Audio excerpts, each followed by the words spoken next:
Hi everyone, welcome to week, oh my god, 27 or 28, something like that. Today, I'll take you through a brief of what we have done in Kubernetes and what we are doing today.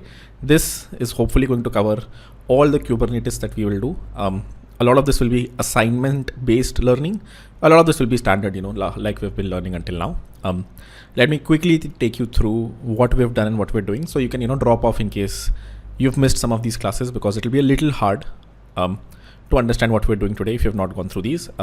Week 1, we did some very basic Kubernetes. We understood clusters, nodes, pods, deployments, and replica sets.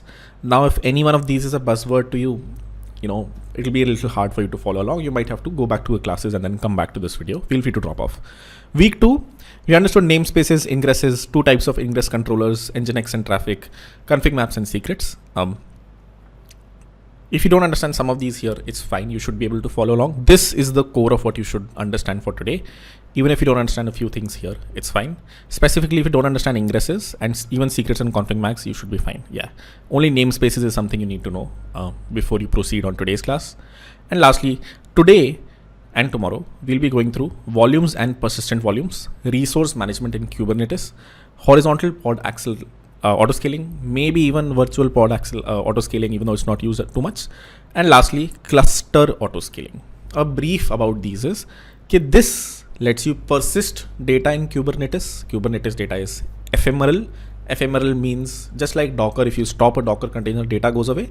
Similarly, in Kubernetes, it goes away unless you use persistent volumes. Resource management means restricting the amount of CPU a pod can use. This is very useful if you're trying to build something like lead code or Replit. Horizontal pod autoscaling, which means scaling the number of pods that you have and scaling them down in case traffic goes down. And lastly, cluster autoscaling. If you have only 2 nodes in your cluster, how can you increase them in case you have a lot of pods now? Lastly, there will be an assignment. If you have the time, I would urge you to try this assignment tonight before tomorrow's class, because everything that we've learned until now is decent enough context for you to Google and try to solve this. The assignment is, we have this open source project now called Algorithmic Arena. It's like lead code. So try to deploy this via Kubernetes. Try to write all the manifest files that let you run external user code on your machines, on the compute that you have, and it auto scales based on some custom metrics. Based on, if your lead code website has 100 people submitting, you need a lot of pods. If it only has 10 people submitting, you need less pods.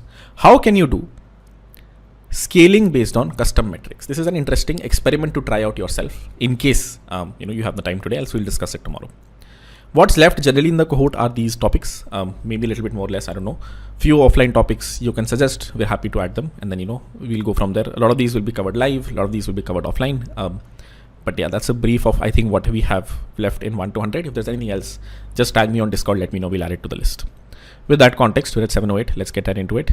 Today's class, let's first go through volumes. Now, volumes was supposed to be covered last week, which is why it's still part of the old slides right here. We have 3 set of slides for Kubernetes.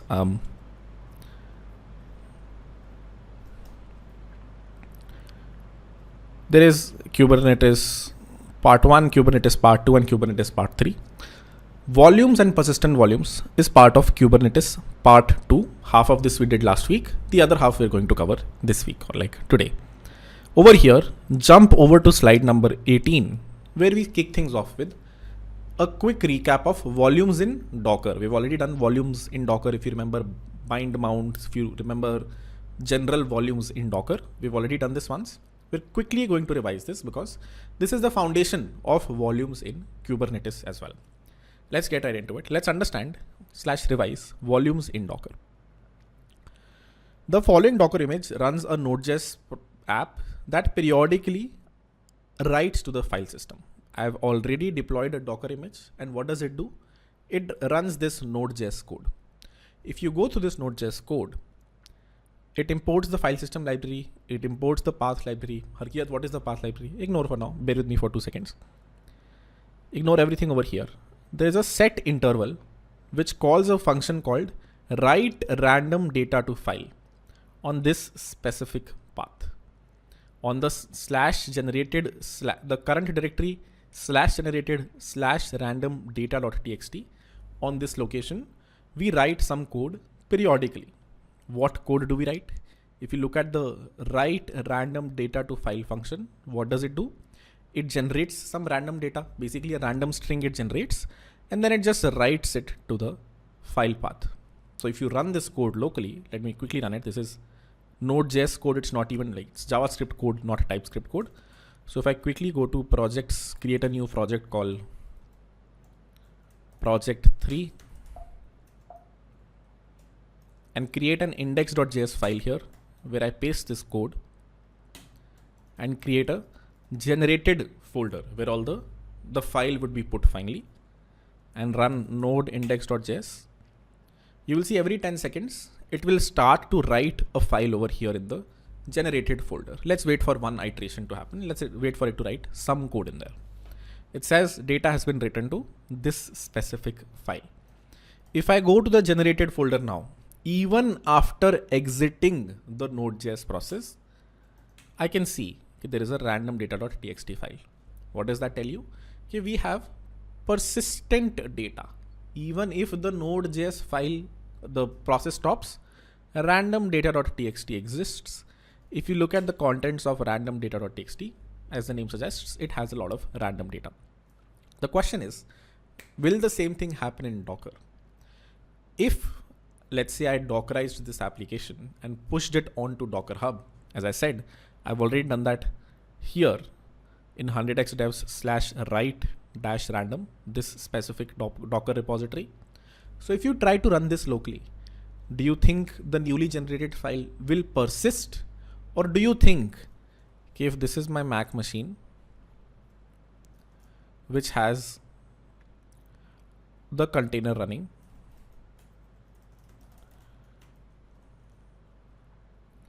the final file will be created somewhere in this container, random file.txt. And if the container ever dies, the file will die with it. What do you think happens? The file dies with it. If you have tried this many times, okay, if you start a MongoDB container locally, if you destroy the MongoDB container, all the data inside dies as well. If you restart the container, you will have to start afresh, unless you attach this to a volume.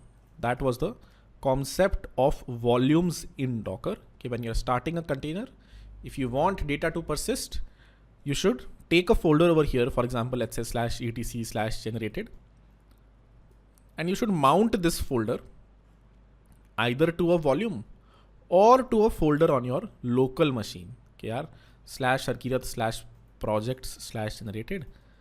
This folder in this container is mounted to this folder on my Mac machine.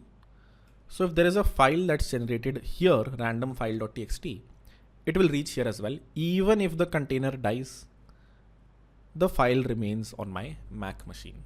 Let's try this experiment out really quickly. What is the Docker container called? It's called 100x devs /write dash random. You can try this on your side as well. It's just a containerized version of this Node.js application that takes some random text and puts it in a file path. What is the file path? The current directory /generated /random text dot random file.txt. If I run the command docker run 100x devs /write random, it says Docker is not running. So let me start Docker locally on my machine. Now Docker is running. Let me try that one more time. When I run this, it says Node.js app is currently writing to the file. If I open another terminal and do a docker ps, it shows me, okay, this specific container is now running on my machine. If I try to go inside this container, how do you go inside a container? Docker exec -it, the container ID /bin/bash. If I go inside the container and go to the generated folder here, I can see random file.txt. I can see random data.txt, but it exists in the container runtime somewhere. It's present in some Docker container runtime. It's not part of my Mac. It is part of my Mac machine, but it will get cleared when I delete my Docker container. If you look back at this thing here, the whatever is present in the generated folder, unless I mount it to a volume, which I haven't right now, when the container dies, this data dies with it. So if I exit out of this container, or let's say run the command docker kill container, this container has died and the generated folder died with it. How can I mount a folder on my Mac machine to the container? How can I do this? Here, this /etc/generated should be mounted to a folder on Harkirat's machine, /Harkirat/projects/generated. The answer is by using something called, there are two ways to do this. You can either create a Docker volume and do it, which, go back to the Docker classes, we've discussed this, or you can create a bind mount, which also we have discussed. Okay, you can bind it to a folder on your machine as long as the Docker container is mounted to that volume. You can mount two separate Docker containers to the same volume. They can both read and write data from the same volume or the same folder on your Mac machine. This volume is a Docker concept. Okay, you can create a Docker volume which exists even if you kill both the Docker containers. This volume will remain. Or if you don't want to use Docker volumes, you can mount this directly on your own Mac machine or Linux machine. Let's try both of them if you want to, or we can just try a single one as well. Bind mounts. How do you run Docker now? When you're running Docker, you don't simply run docker run 100x devs /write random.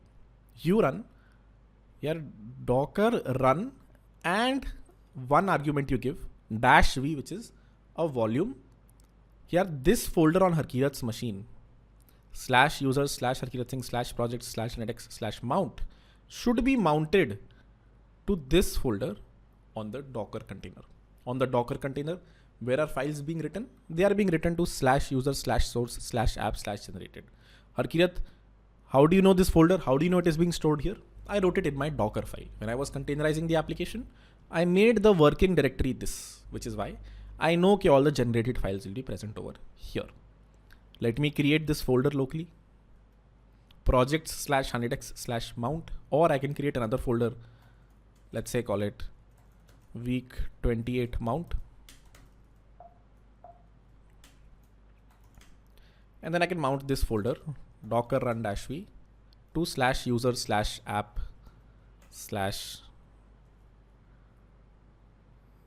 /user /source /app /generated, and then 100x devs /write random. What am I doing? I'm not simply doing docker run this. I don't want this to just run. I want this to run. I also want here, when this is running, all the data that is stored here should be the same as the data stored here. This folder is mounted to this folder inside the container. If I press enter now and let it run for a while, now this data, whatever is being written to this folder inside the container, will also exist in this folder outside the container. If I go to this freshly created folder, you will see it now has a random data.txt file. If I cat this, it has some random data inside. This random data is the same data that's in this file. It just got overridden. Let's see if the contents changed, and the contents did change. Now the contents will remain the same until it gets rewritten again. And now this changed as well. That's how you persist data in Docker, and Kubernetes is very similar. Let's kill this Docker container and get to Kubernetes next.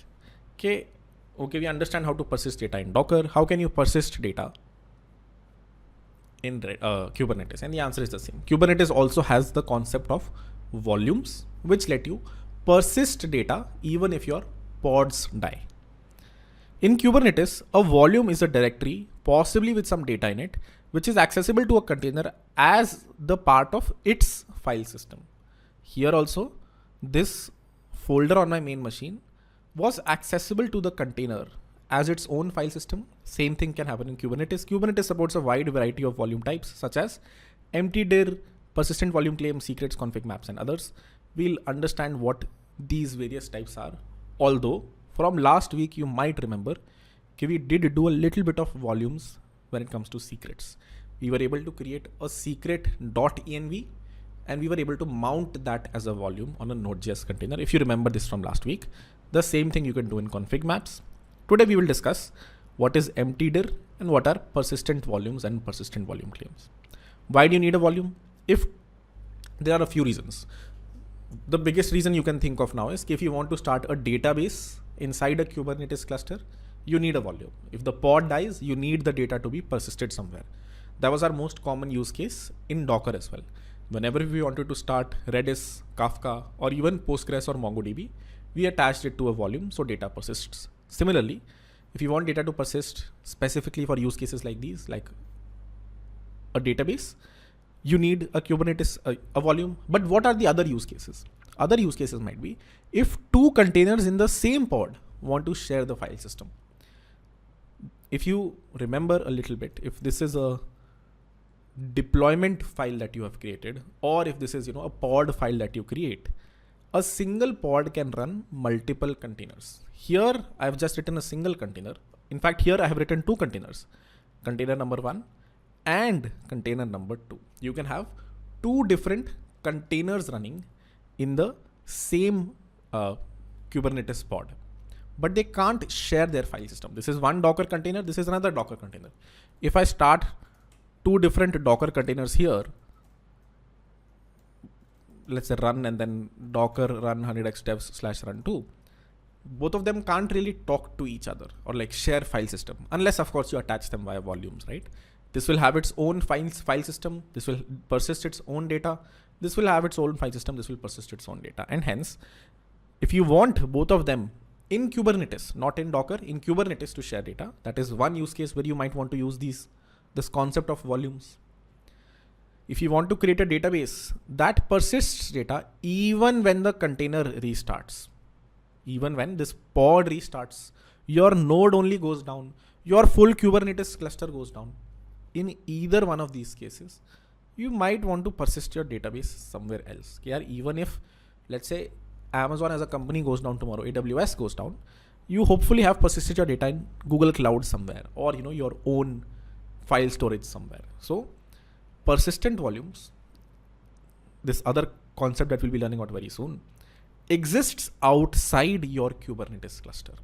If your Kubernetes cluster has 3 nodes, you can persist data in one of these nodes as well. I will just put this extra data that I want to persist somewhere on this node, but ideally you store it outside your cluster so that even if the pod goes down, this data is still there.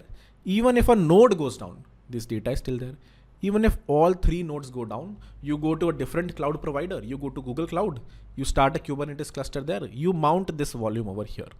Now, if wherever you have this persistent volume goes down, if you had this persistent volume in AWS and then AWS goes down, then of course you will lose data.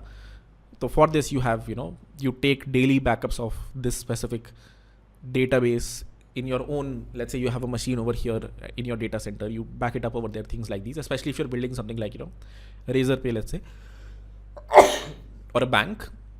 You need to be sure even if Amazon as a company goes down, even if there is an attack on all data centers of Amazon and there's a disaster that happens everywhere, your data is persisted somewhere else of course it will get lost. There's no magical place where you can store data.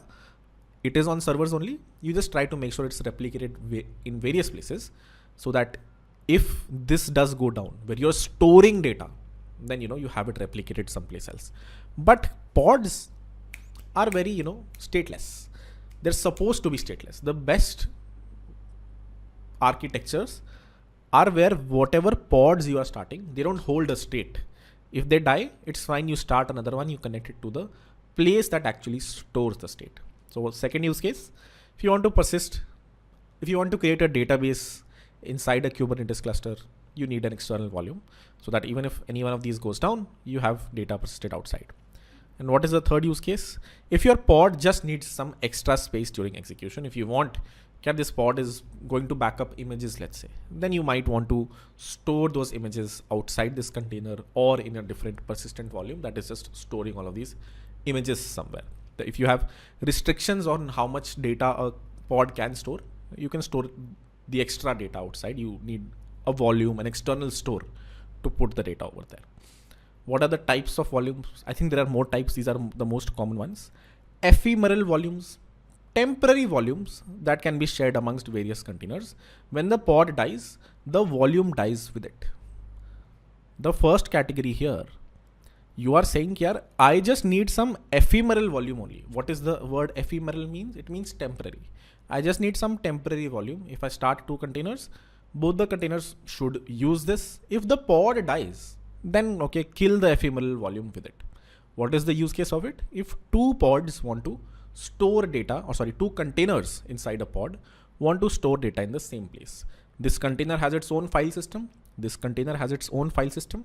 If they want to share data, you can create an ephemeral volume and you can be like, both of you put data here. This is how you can share data amongst each other. That's what an ephemeral volume is. Last week we did config maps and secrets, which were also mounted onto a container.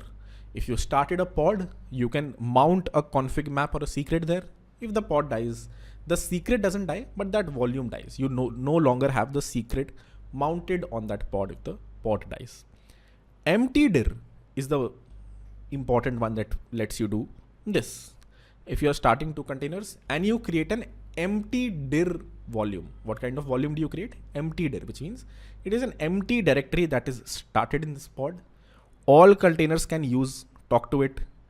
And when the pod dies, the empty dir volume dies with it. These are ephemeral volumes, temporary volumes. What are persistent volumes on the other side? As the name suggests, this thing, not even this thing.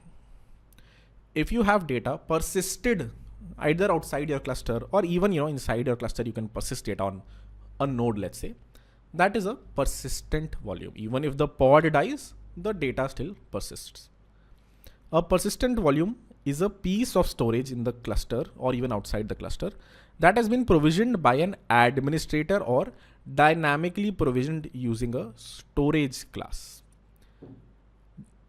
This cluster, this storage that you see might have to be created by a DevOps admin of your company. These nodes are created by a DevOps admin. If I go to Walter and create a new Kubernetes cluster, there are teams whose sole job is to make sure, is this cluster big enough? Do we need another Kubernetes cluster? They are provisioning resources for you. And the same team would provision, we need a new database. Let me provision a new file system somewhere that they can use. So a persistent volume is a piece of storage in the cluster that has been provisioned by an administrator. Just like we provision Kubernetes nodes, you can provision a file system.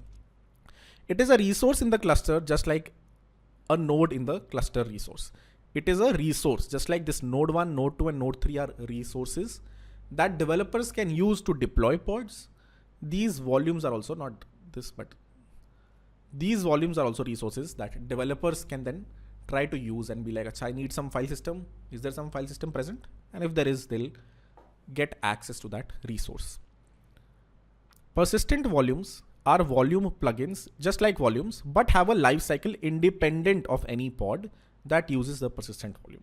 If a pod uses a persistent volume, the life cycle of this persistent volume is bigger than the life cycle of this pod. Even if the pod dies, the persistent volume stays. This API object, persistent volume, is an API object. What is an API object, Harkirat? This thing. Just like deployment is an API object. You can create a deployment. You can create a pod. You can create a service. You can create what's called a persistent volume and a persistent volume claim. These are 2 jargons that we need to learn about next. Persistent volume and persistent volume claim. Very closely related. Let me quickly read through PVCs or persistent volume claims. But first, let's do a very basic ephemeral volume experiment. Then we'll understand what PVCs are. A persistent volume claim is a request for the storage by a user. It is similar to a pod. Pods consume node resources and PVCs consume PV resources. So this is a pod where you would not directly get a persistent volume. I want this persistent volume. You would create a PVC, a persistent volume claim. I want to claim a persistent volume. This is what the flow looks like. You are a company. You created a Kubernetes cluster. the DevOps person in your team created 3 nodes. One of them is a master node, 2 of them are worker nodes. Worker node 1, worker node 2, and then a master node. Then you are the developer, you deployed one application over there, your backend application. This is your backend application pod. And then you're like, I also need to deploy a database. So what will you do?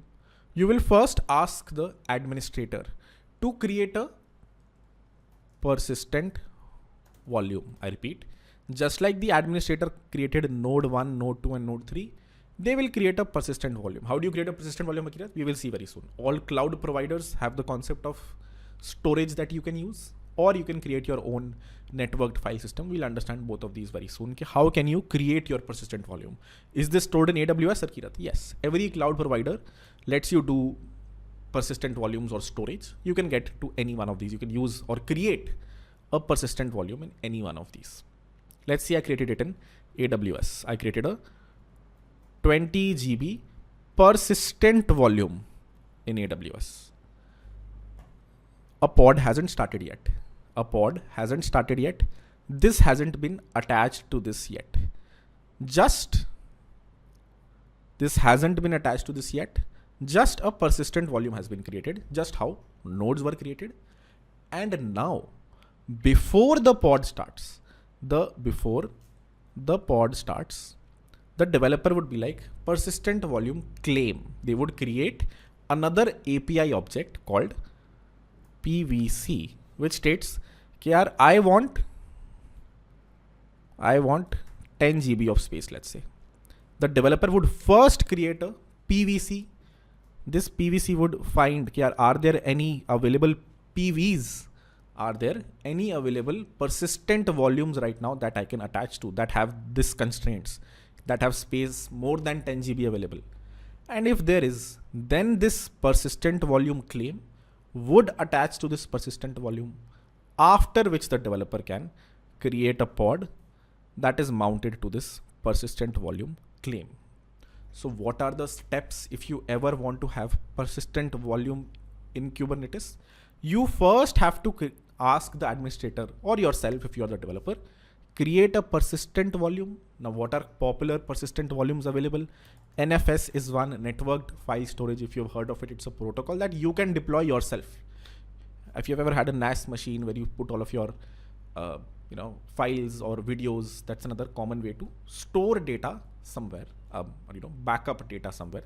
Networked file system, as the name suggests, is a file system that's present somewhere else, but can somehow be mounted on a pod. So NFS is one. Elastic block storage is something AWS provides you.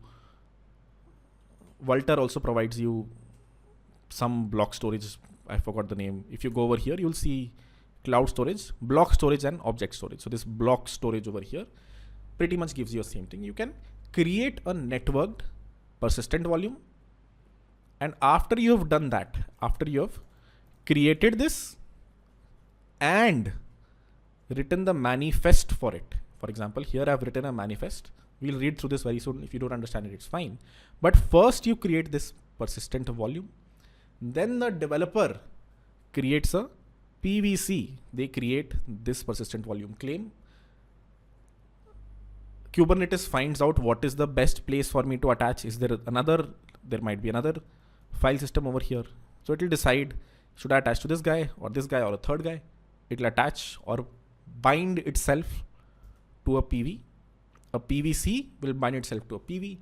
And then in your final pod, I repeat, if you look at pod.yaml here, you can be like, hey, I want to attach to a PVC. I want to attach to a persistent volume claim. The pod doesn't directly say, yaar ye jo AWS wala de do, give me this AWS 20 GB space. No. The pod says, I want to claim 10 GB.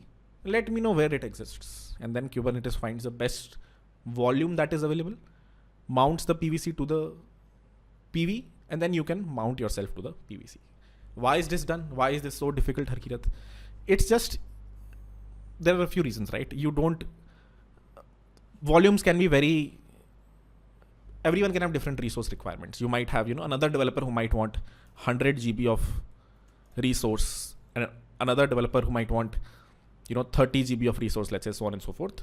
You don't want the application developer. I repeat, if you are an engineer in a company, full stack engineer, do you really need the full stack engineer to worry about, let me first provision something in elastic block storage in AWS. Let me understand what elastic block storage is. Let me go there. Let me attach it to over here. No, the developer just needs to worry about creating a persistent volume claim. I want to claim something, please create it. And then whenever they are creating the pod, they can mount it over here.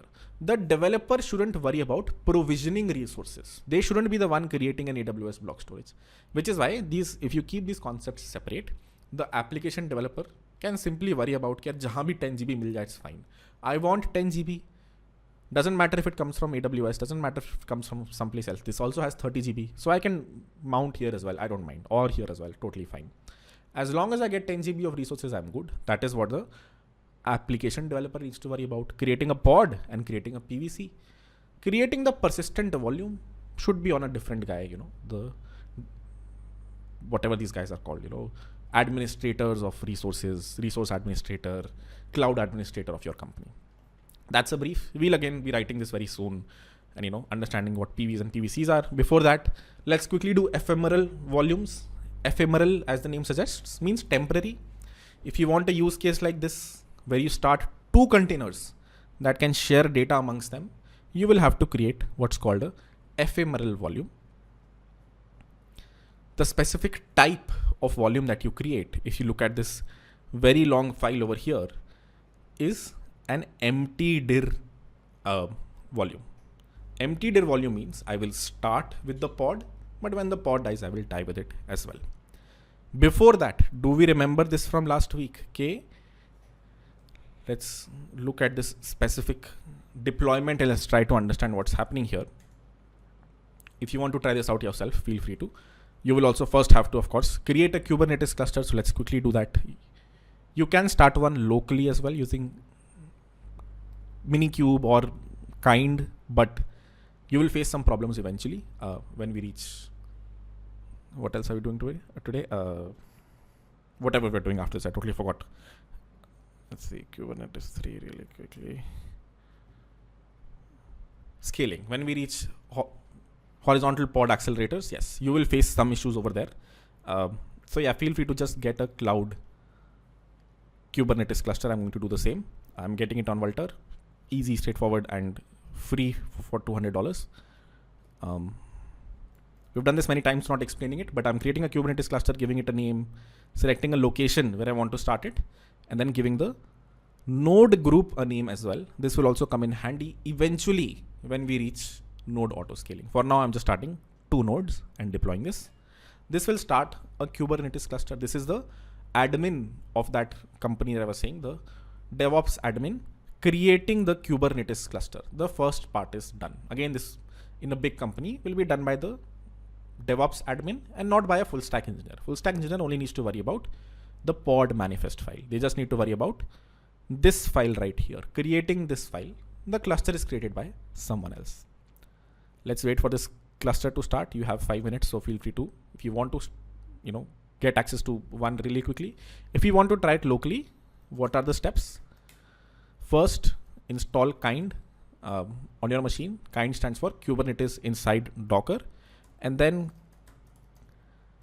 Kind create cluster will create a fresh Kubernetes cluster for you locally. That works as well. If you do this, you can just run the same commands that I'm running and create resources on your local Kubernetes cluster.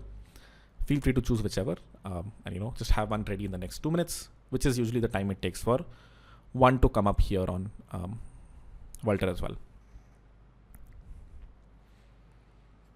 It is still pending, so we will wait. While we wait, let me quickly take you through this manifest file. It looks very complicated because it has some extra things, but bear with me for a second. Let's see what it says.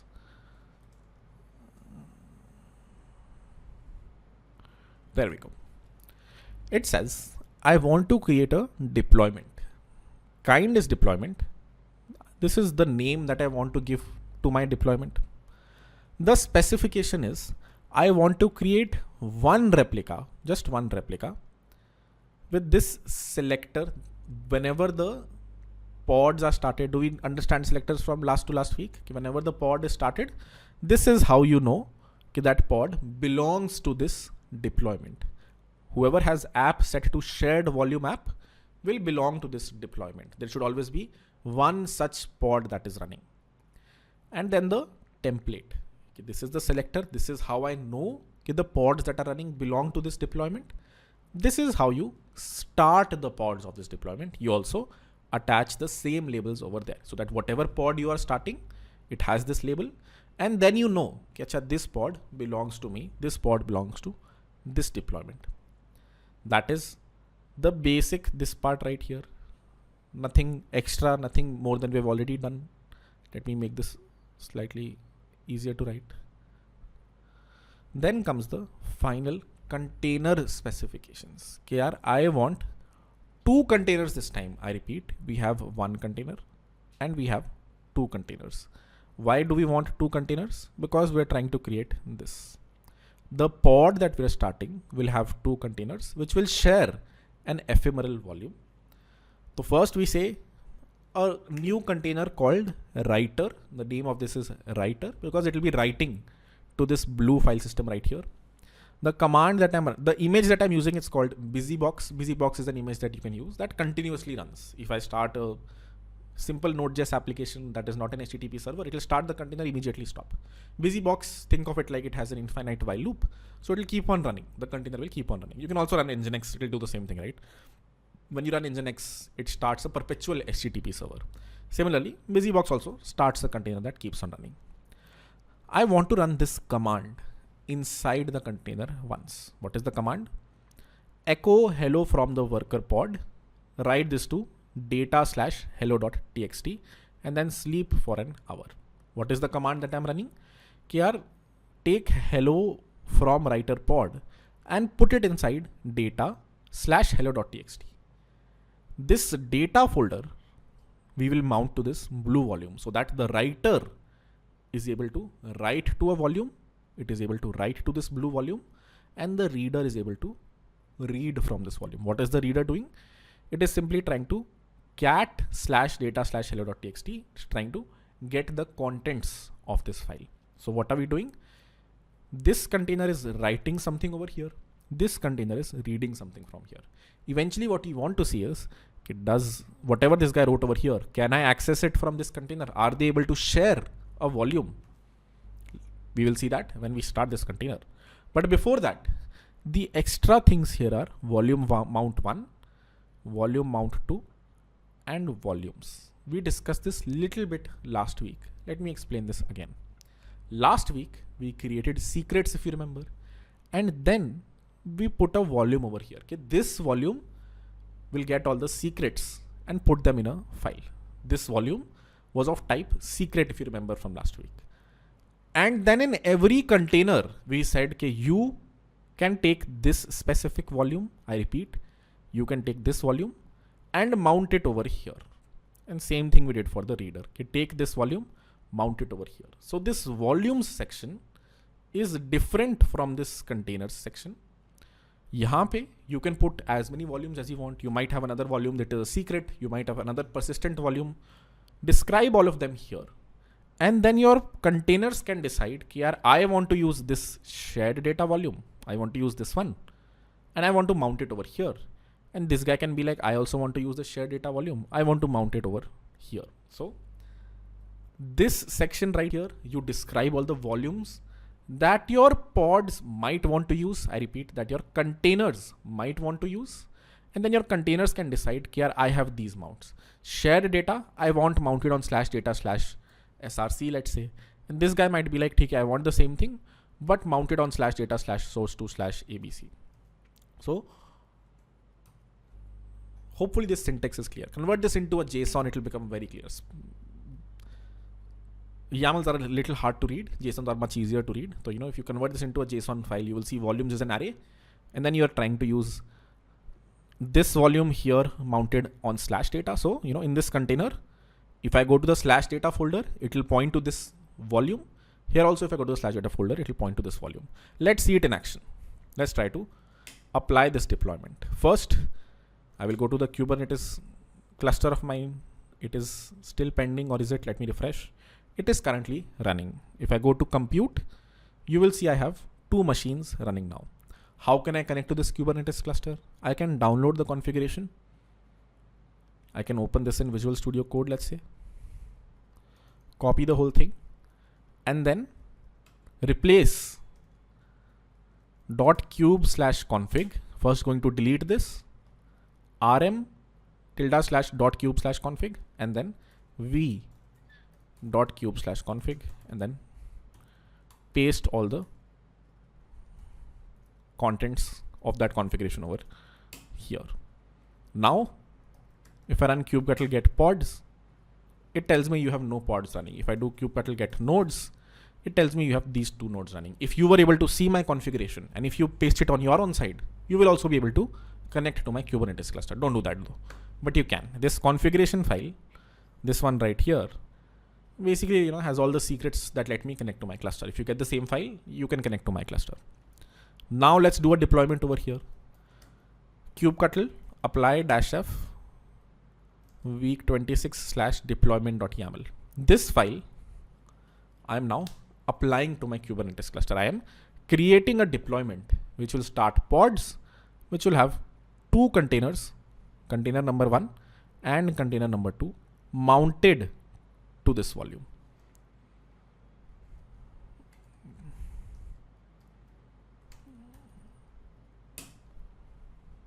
It says deployment has been created.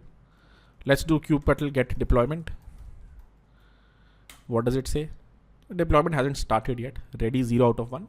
The single pod, single replica that I have hasn't yet started. It will start hopefully soon enough. Kubectl get pods. It's running now. I have 2 containers running in this specific pod.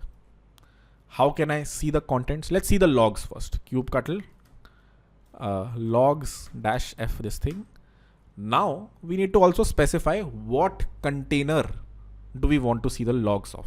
If I simply do kubectl logs and then the ID of the pod, it will say defaulted container writer out of writer, reader. There are 2 containers that we are running now.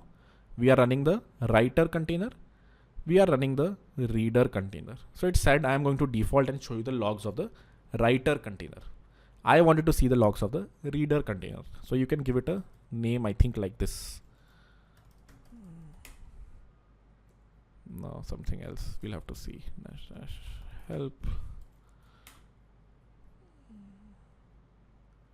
-c equal to reader, and it says hello from writer pod. Harkirat, what is this log right here? If you remember the reader, what was the reader doing? It was catting, or printing the contents of /data/hello.txt. But this file was written where? It was written in the writer. Does that mean the writer is able to put data somewhere? The writer is able to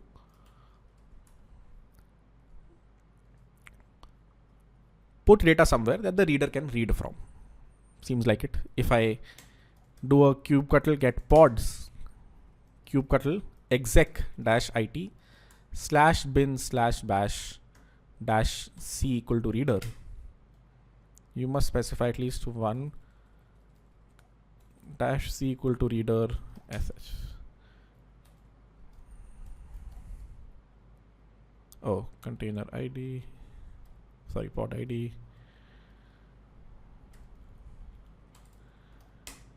If I go into the reader over here and go into the /data folder, you will see hello.txt is present over here. Hello.txt is present on /data of the reader, even though this file was written from the writer. Are we good to go? Is this clear? Let's do a quick poll and then proceed. But are ephemeral volumes clear? Why is this ephemeral? Because if I kill the container, this hello.txt is gone forever. If I start 2 replicas, then pod 1 will have its own shared volume. Pod 2 will have its own shared volume. So this is ephemeral because number 1, this doesn't exist outside the pod. Number 2, it dies with the pod. Let's do a quick poll and see where we're at. Then we will proceed to persistent volumes and persistent volume claims.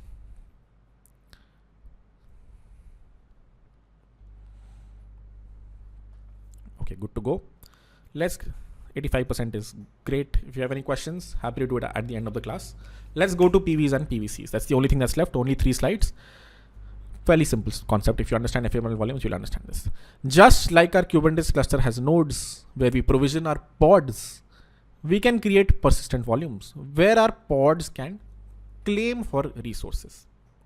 Persistent volumes can be provisioned statically or dynamically. This part is cool. You can provision them statically.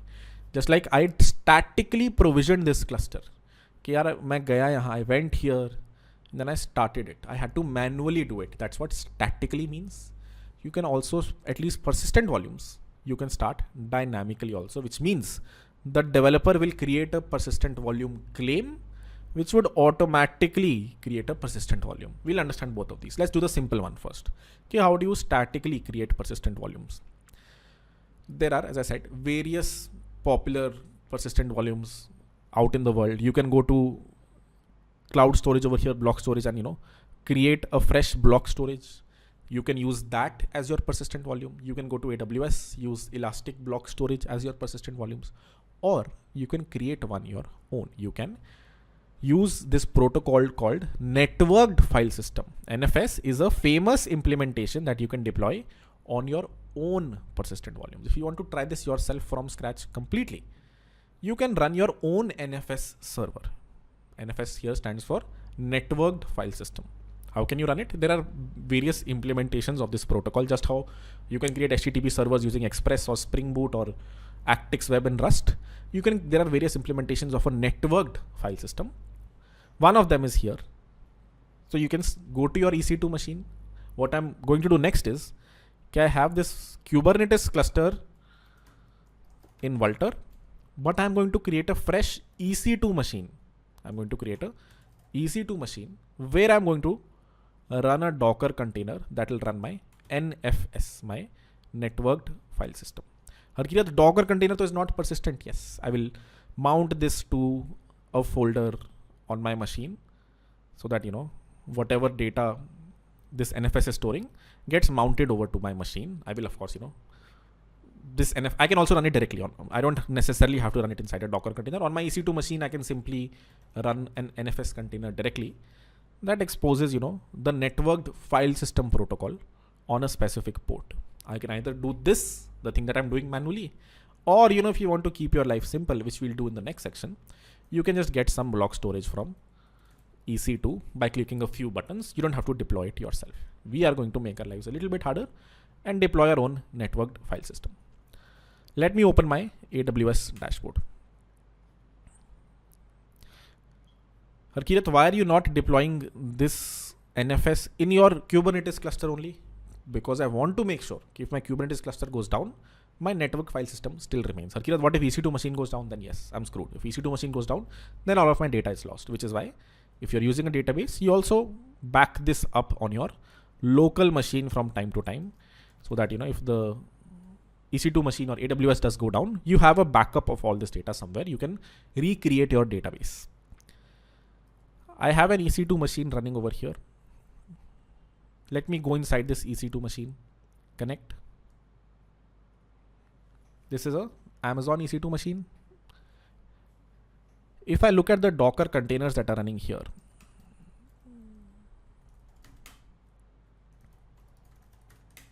you will see it's running its network / NFS file system Alpine. It is running this specific container, which starts NFS on this machine on 2049 port.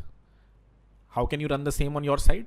This is the Docker file or Docker compose file that you can use. As you can see, it mounts the ./data folder to a folder inside this container. It also takes the 2049 port on my machine and then, points it to the 2049 folder port on the NFS container that will start. So you can copy this compose file on your EC2 machine, Vultr machine, GCP machine, and then run, whatever docker-compose up. And when you do, it will start this Docker container for you. This one right here. What is the other thing you have to do if you're using Amazon? You have to make sure Okay, the 2049 port over here on this machine is open. I repeat, you have to make sure this port is actually open to the world so that your Kubernetes cluster can connect to it. So if you have this EC2 machine, go to the security section and add this rule over here. Okay, anyone should be allowed to create a TCP connection on this port on this machine. Now, of course, you should have some security measures here. Right now, this is an open NFS container. You can also connect to it if you want, but ideally you should have some basic security in there, maybe firewall rules that make sure only certain IPs can access this EC2 machine. This means I'm already running this part right here. I have already provisioned a networked file system. What else do I need? I need to make sure my Vultr system now has a persistent volume. It has a persistent volume that has the credentials for this NFS server, so that eventually developers can create a persistent volume claim. So step 1 is creating a persistent volume in my Kubernetes cluster. These are the steps we follow to create a networked file system. If I go to my container now, or my EC2 machine now, and go to the data folder in NFS Docker, data folder right here, you will see it has some folders in here already. There's one called Mongo data. There's one called exports. I'm going to create a third folder here called week 26. I repeat, in this networked file system, eventually we'll be putting data from our Kubernetes cluster over here. But I have created my own folder here called week 26, let's say. I will tell my persistent volume to use this specific folder and put data over here. Let's see if that happens. What have I done? I created a week 26 folder over here. If you look at the data folder now, it has some things, ignore. I can also delete them. Week 26 is where we'll be mounting our final pod. Creating a persistent volume and a PVC. Step 1 is just create the persistent volume. Just do this over here. Let's copy the persistent volume manifest. Let me create a new file here called pv.yaml. And what am I saying? I'm saying I want to create a persistent volume. This is the name of the persistent volume. This is the capacity of this persistent volume. Whenever the user creates a persistent volume claim, this is how I check. Here, can I assign this persistent volume to the user? Does our final persistent volume does have 10 GB or not? So this is the final storage. You need to make sure 10 GB is actually available there when you're provisioning it. Access mode, there are like various types of access mode. Read, write, many means many pods can read and write to the same persistent volume at the same time.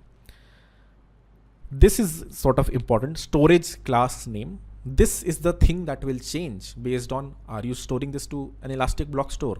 Are you storing this to Vultr block store? Are you storing this to your own NFS? In our case, we're using a networked file system, and hence the storage class name is an NFS. And lastly, the configuration for the NFS. KR on this path, what is our path going to be? Our path is going to be week-26.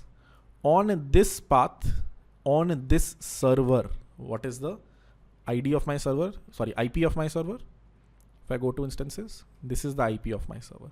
So on this server, on the default port 2049, it knows that already. Okay, by default, NFS runs on 2049. On this specific path is where we're going to put all of the data, get all of the data from. Next up, what do you have to do? You have to apply the persistent volume. What are we doing? Just system admin stuff. We are not yet doing what a developer would do. I'm just provisioning resources in my cluster. I'm letting my Kubernetes cluster know, okay, there exists a persistent volume that eventually developers can claim. If I do a kubectl apply -f pv.yaml, it says persistent volume has been created. Kubectl get pv.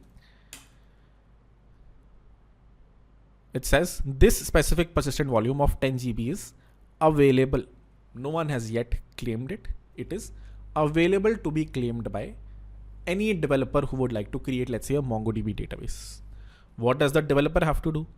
Developer will write its own mongo.yaml file, let's say. And here he will say, start MongoDB container and mount it to this specific persistent volume claim and create a persistent volume claim. I repeat, PV has been created, persistent volume has been created. What does the developer have to create? The developer has to create a persistent volume claim, which will try to find one PV that it can assign to. Right now, this is available. It has 10 GB. We will ask for 10 GB. So this PVC will get bound to this persistent volume, and the developer also has to create a pod. So these are the two things that we need to create next. Persistent volume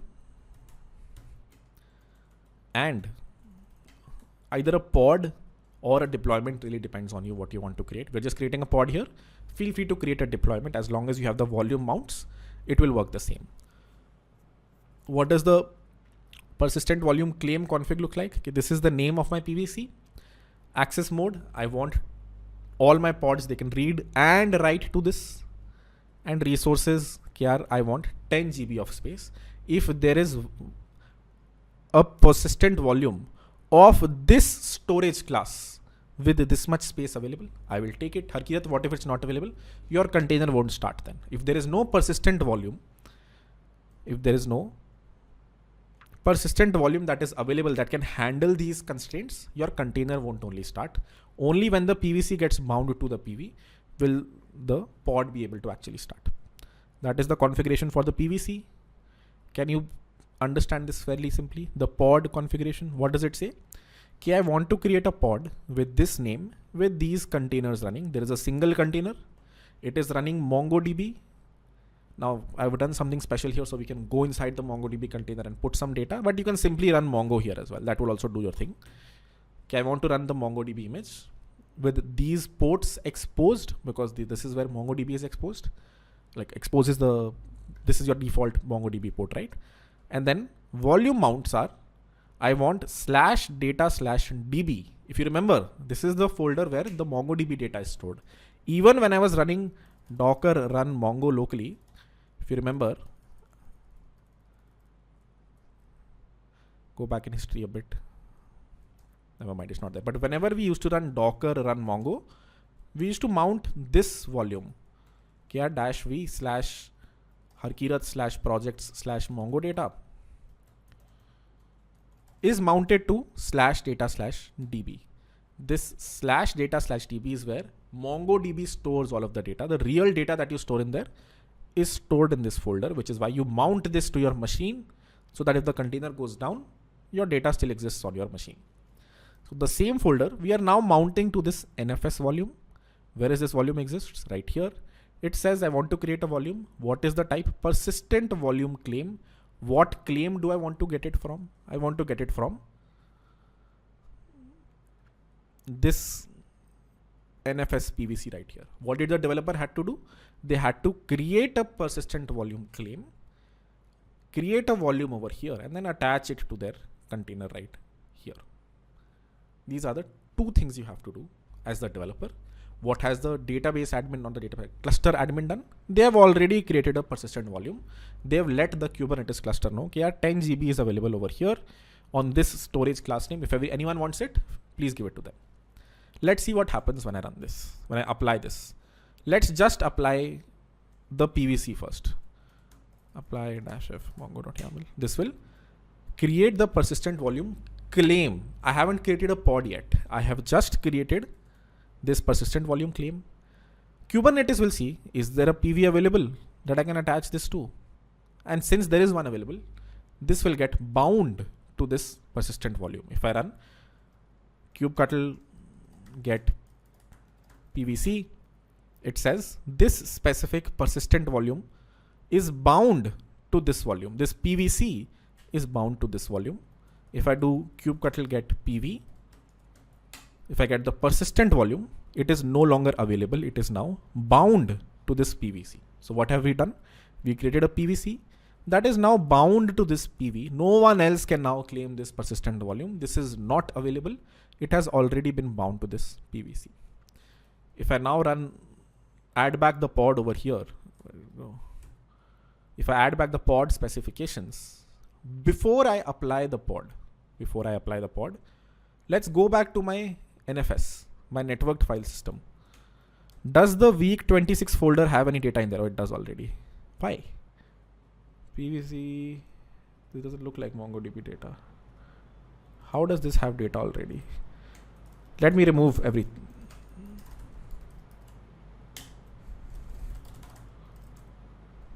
Probably shouldn't do this. If I do this, this will just create problems. But I'm sure someone already knows. I created a PVC. I created a PV. Do I have a pod? No, I don't have a pod yet. So what I'm surprised by is, why does this already have data? This should be empty. It seems like already has Mongo data in there.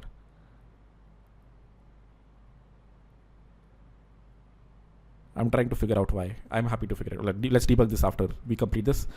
Let's quickly create the pod, apply the pod configuration. I'll open chat after this. We can discuss during the break. It says PVC is unchanged, but the Mongo pod has been created. Let's do kubectl get pods. It's containing the creator. Containing the creator. It's creating the container. Let's look at the status. Kubectl get describe pod successfully assigned, pulling image, successfully pulled image, created, started, kubectl get pods. Error. Describe.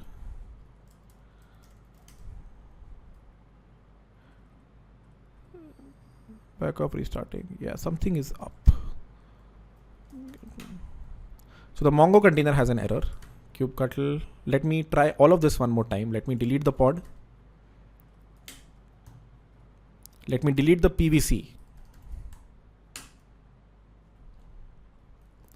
Kubectl get PVC. Let me open chat and see if anyone knows anything. Oh, someone else is doing the work. Makes sense. Maybe one of you guys tried to do this and makes sense. Cool. So I should not have shared the NFS. Makes sense. Maybe one of you guys has also mounted to the same machine. So let me quickly do something so that I can hopefully mount and no one else is doing the same thing. Week 27. I created a new folder called week 27. I'm going to replace my pv.yaml to be week 27. Makes sense. Why did I not think of this? Someone else is doing at the same time because this is public, so you can connect to it as well. I replace this with week 27. Kubectl get PVC. Kubectl delete PVC. Kubectl get PVC. Kubectl delete PVC.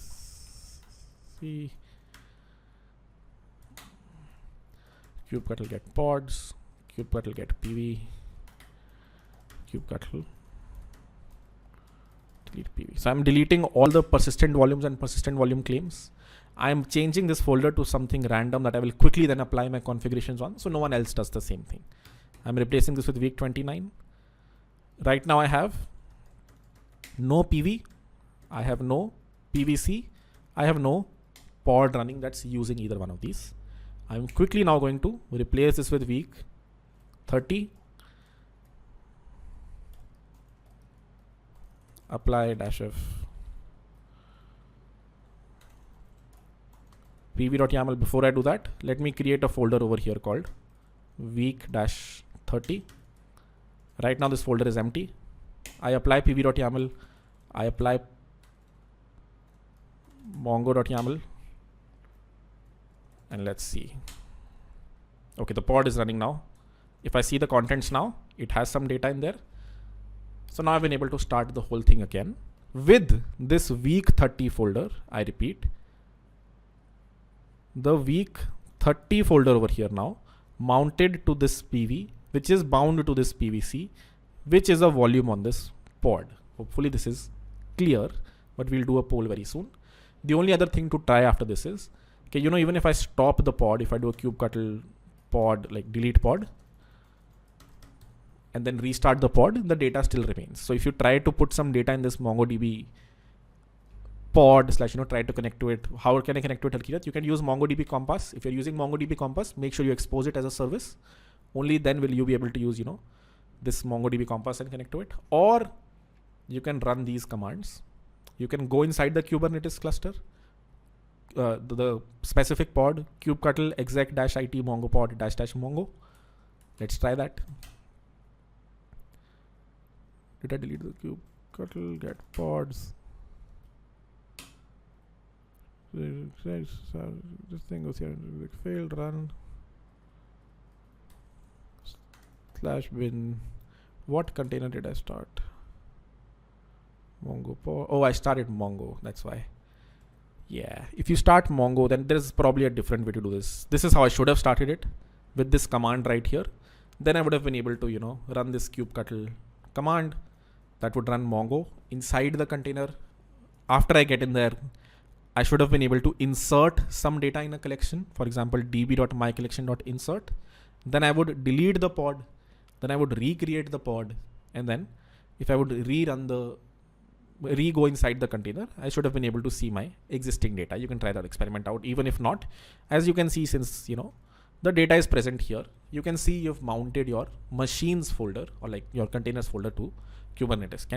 To an external persistent volume. Can we do a quick poll before we proceed? 8:10, decently on time. Only thing that's left is automatic PV creation, which is much simpler.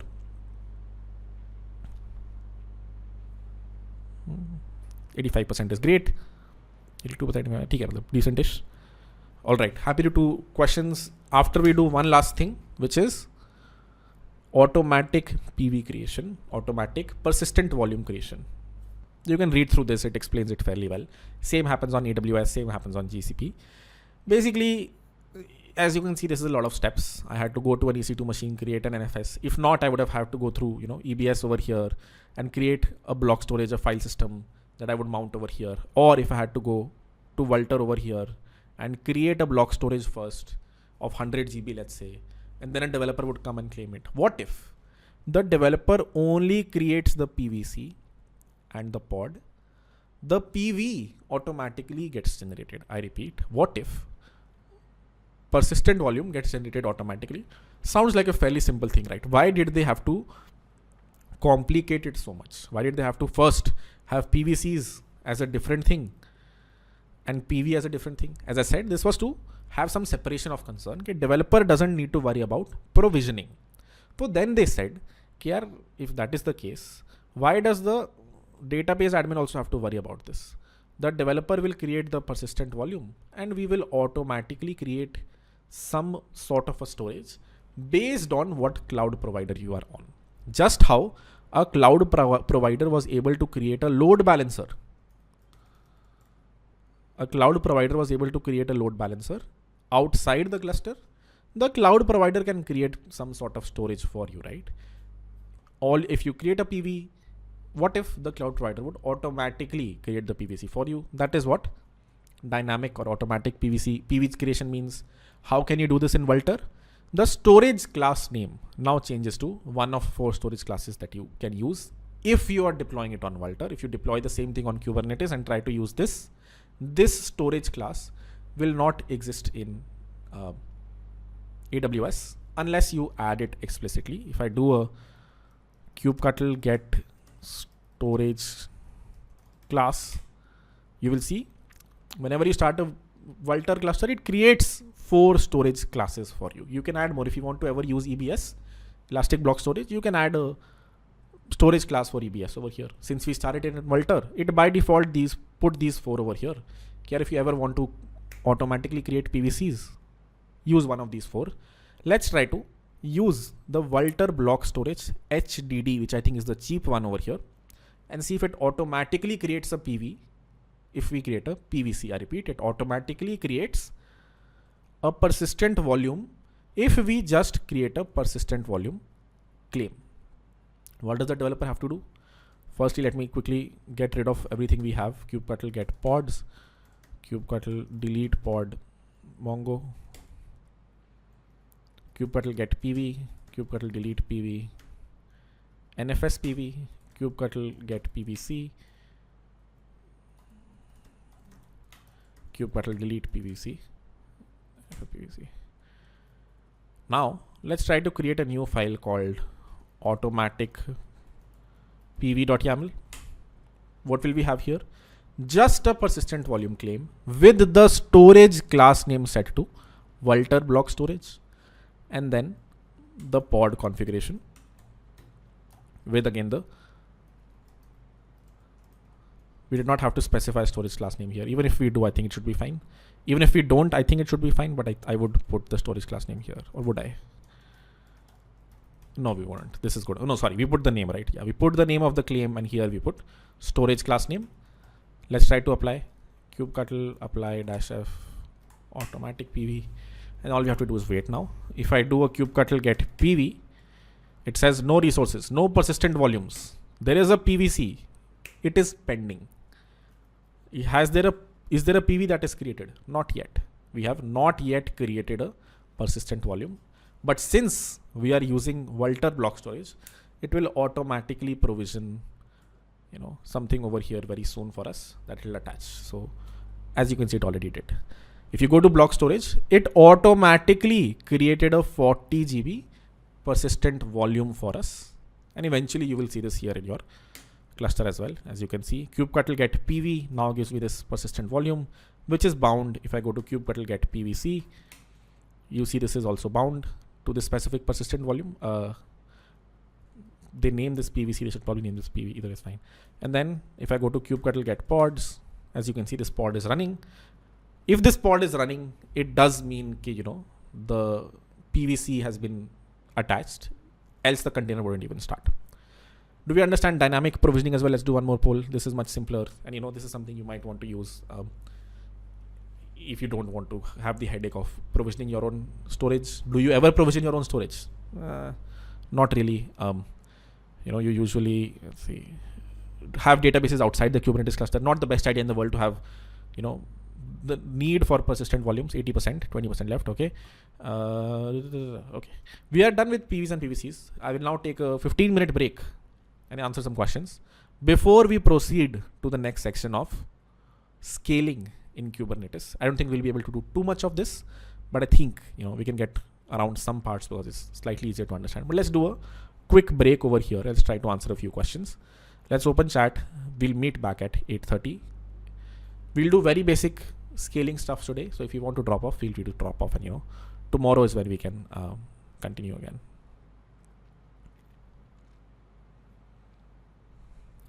Recap. Real life use cases of persistent volume in Kubernetes. Databases are the best use case, right? If you ever want to create a database, you cannot without having a persistent volume. NFS not working locally. It cannot, right? Your Kubernetes cluster that is running in Vultr cannot connect to your local machine. You have to start the NFS on a public facing IP. Only then will this Vultr Kubernetes cluster be able to connect to it, right? It cannot connect to your local host machine, right? Real life use case. Mongo container details.yaml, explain again, please. Yes. So if you look at the mongo.yaml file, what does it say? It says, okay, number one, I want to create a persistent volume. Let me recap and then come to this, right? Let me recap what we have learned today until now. We said, if this is a Kubernetes cluster, it has a bunch of nodes. This is what we have learned until now. Okay, you have nodes which have pods, which have containers, and they are highly ephemeral in nature. Pods are ephemeral. If you start a pod, you might kill it. It might get restarted. That is fine. But for the same reason, you don't want to store any data in here. You don't ever want to create a MongoDB pod directly on your machine, on your Kubernetes cluster. Okay, I'm starting MongoDB here. Why? Because all the data you put in will get stored here on this Mongo container. And if the Mongo container ever dies, the data dies with it.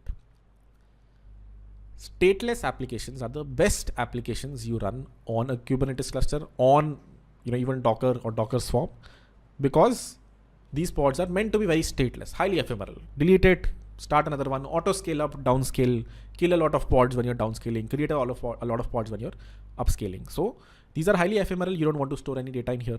Hence, you might want to, Kubernetes understands this is a use case. People might want to deploy a MongoDB cluster. So they say, if you want to deploy a MongoDB cluster, first create a persistent volume somewhere. What is a persistent volume? This block storage section right here. Create a separate storage that you can mount to your machines. This is a separate block storage, exists outside of your machine right now. you can mount this storage to your machine if you want. That is step one of doing. If you ever want to create a MongoDB set of pods in your Kubernetes cluster, which a lot of times you don't have stateful applications in a cluster, but let's say you want to do this. You will first create a persistent volume. How can you do it? We saw one way to do it using a self-hosting, creating our own networked file system. We saw another way of doing, I can go here to block storage and either automatically created or manually also created and attached to my cluster. After I've created a persistent volume, I will number one, apply this pv.yaml file. I will tell my Kubernetes cluster, okay, you now have this persistent volume available, claimable. If anyone wants to start a MongoDB cluster, give this to them. So what is the step one? You create this, you create a manifest, you apply this manifest. After you apply this manifest, what are the contents of the manifest? Since this one is an NFS, in the V1 version of Kubernetes, you can create a persistent volume. This is the name for my persistent volume, and these are my specifications. Here the capacity of this guy is 10 GB. I want to allow multiple pods to be able to read and write from it. Storage class name is NFS, and NFS on this specific path of my final machine. This is my final.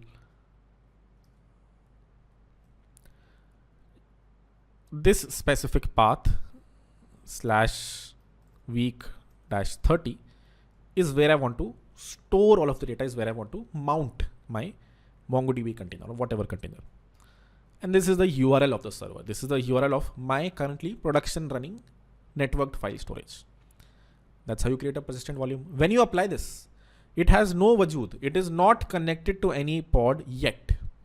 You just have created a computer which runs a specific protocol, similar to how we have created nodes over here.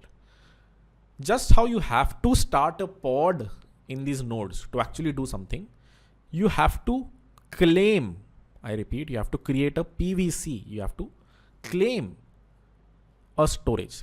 This storage belongs to me now. I want to persistent volume claim. This is my persistent volume. And then your Mongo container can mount it. This PVC is mine. I am connected to this PVC, and this PVC is connected to this PV. So container mounts to a PVC, PVC mounts to a persistent volume. Why did they do so many segregations? Why did they not simply do this? MongoDB connects directly to PV, so that you can have the logic to create various storages on one side, and you can have the logic to claim them separately on the other side. This is what the full stack engineer does. This is what the DevOps engineer does. If I go back to the Mongo file, after the DevOps engineer has run this, the full stack engineer will, number one, create a persistent volume claim. They will be like, I want to claim a storage. I don't care which one. As long as it has 10 GB of storage available, and as long as it belongs to this storage class, as long as it is a networked file system, it understands the NFS protocol. That is what I need right now. What does the pod specification look like? API version V1 mein the pod specification was introduced. So I want to create a pod. This is the name of my pod. It has a single container which runs Mongo. The image that it runs is Mongo. The ports that are open on this is 27017, and the volume mounts are /data/db points to NFS-volume. What is NFS volume? This volume that's described over here. Again, in the last slide we said multiple containers can mount to multiple volumes. So you can define or describe multiple volumes here, and then you can describe your volume mounts. This specific folder is mounted to this volume. And if I want to, mount another volume, let's say, /data/config, then I can mount it to a separate volume, let's say config-volume. And then I can define the config volume here. Okay, name config-volume, and then secret name, something like this, or secret ref, whatever is the way to mount a secret onto your volume. And you can have multiple volumes over here. So what are we doing? We're describing all the volumes. Can a single guy connect to multiple PVCs? Yes. Can I start another pod? Can I start another pod called Mongo Pod 2 that also mounts to the same PVC? Yes, a single PVC. You can connect to multiple pods, and you know, so I can have something like this. I have another Mongo pod here, which also has the volume mount to this PVC. In your Mongo specification, you give the name of the PVC. Here I want to claim this specific persistent volume claim.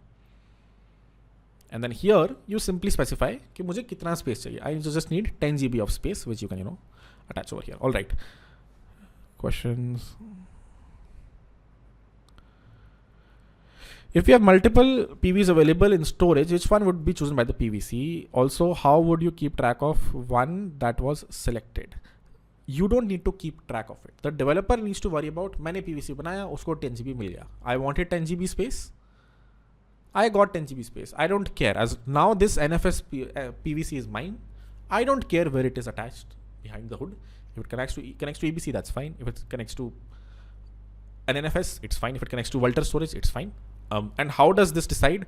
Number one, you can give it a storage class name. But if you have multiple NFS PVs available, I repeat, if I created another persistent volume over here for, you know, another server of mine, let's say I have 3 persistent volumes that are available for, you know, of this specific storage class category, NFS, then it can decide one which follows these constraints. If multiple follow these constraints, it will just pick one. If, you know, this was, let's say 20 GB and this one has 20 GB available, this one has 40 GB available, this one only has 10 GB available. So it definitely cannot use this, but it can pick any one of these. Will it pick this? Is it optimal enough? Probably. I will have to read through this. Does it pick the right one, the smallest one amongst the availables? Probably it does. I don't know. But yeah, you can, you know, based on the storage class name, whatever persistent volumes are available, it will pick one of them if there are multiple that fall in that category. What if storage gets full? What if storage gets full on your machine? You get errors, right? What if this happened today only? You know, if today website went down, our app.100xfs.com went down. Why? Because this thing got full. What happens when your machine gets full? Right now, as you can see, 19 GB is used. Only 633 MB is available again. So this is like something is filling this machine very quickly. So you know what happens if this reaches full? The website stops to function. You see a bunch of errors, people complain, and you clean it up and you move on. Or you increase the, you know, PVC, this thing over here, capacity over here. Are there any benefits of persistent volumes over something like RDS or Planet Scale for databases? No. Mostly no. The only benefit is, you know, your database is inside your Kubernetes cluster, you know. So, you know, it's faster. Your pods, Mongo pod and, you know, your backend pod can exist inside the same, let's say, virtual private network. You can still do this if you use RDS or Planet Scale. As I said, 95% of the companies don't do in-house databases. If they do, they probably don't do it on Kubernetes. Maybe 1%. Some companies do it, like our company does it. But, you know, should you do it? I don't know. The biggest problems that we saw were that our persistent volume would fill up from time to time. And back when I did not know any Kubernetes, the way I learned it was somehow I read through the code base. I went through the Postgres logs and I saw it said that file system is full. And then somehow I read through the code list and realized, okay, let me increase this to 80 GB and reapply. And then, you know, that fixed it. So our configurations use persistent volume, automatically generated persistent volume claims in AWS. And if you ever, you know, increase this from 40 to 80, it automatically provisions your AWS storage to become bigger. So, you know, the only times we face problems or, you know, production has gone down is because of this. So, you know, pick and choose if you ever want to do this in-house. But bhaiya, when should it showing available? It should be occupied by someone else. But bhaiya, then it was showing available. It should be occupied by someone else. No. Okay, you are confused. This is Harkirat's machine. This is, I will say, naughty bacha's machine. Whoever took over the NFS today, naughty bacha. This bacha has their own Kubernetes cluster. Harkirat had its own Kubernetes cluster. Separately, there is this networked file storage that is available. Now this networked file storage, I can go to my EC2 machine and connect to this NFS. I can write data to this NFS from here. This person can also write from it. I can also write from it. When this person created a persistent volume and then created a PVC on their cluster, this PV got bound to this PVC. On my cluster, I created a persistent volume. This cluster doesn't know that someone else is using the NFS, right? This cluster doesn't care. The PV to PVC mapping is happening on a cluster to cluster basis. If EC2 is putting data here, doesn't mean it has blocked this NFS, right? I can also connect to it. The other person can also connect to it. His PVC will be bound to this PV. My PVC will be bound to my PV. My persistent volume claim doesn't know. Okay, this person's persistent volume claim is, already bound to this. So, because we're in different clusters, for them it would not, this thing is bound to this. For them, they cannot create another claim that is bound to the same PV. But for me, my PVC and PVC are, locally bound here. I hope you get the idea. All right, we're at 8:30 here. Let's do one more poll and then we'll proceed. Let's do the poll in the background while I move on to horizontal pod autoscaling, node autoscaling, and resource management. I think resource management is actually the simplest thing we can do today. But let's start from the top. Let's go from HPA. Whatever we're able to cover today, we will cover. Else rest we will cover tomorrow. And then we'll do an assignment. Again, the assignment is this. You can still start to, target it if you want. And, the first person who does it with this thing right here, $100 bounty. If you can do this, now I'm going to share a little bit of what this is. Okay, you have to go through the Codeforces video on YouTube first. We are using Judge Zero, which uses Redis as its queue. If there are 100 people who have submitted a problem on lead code, there will be a queue of length 100 somewhere.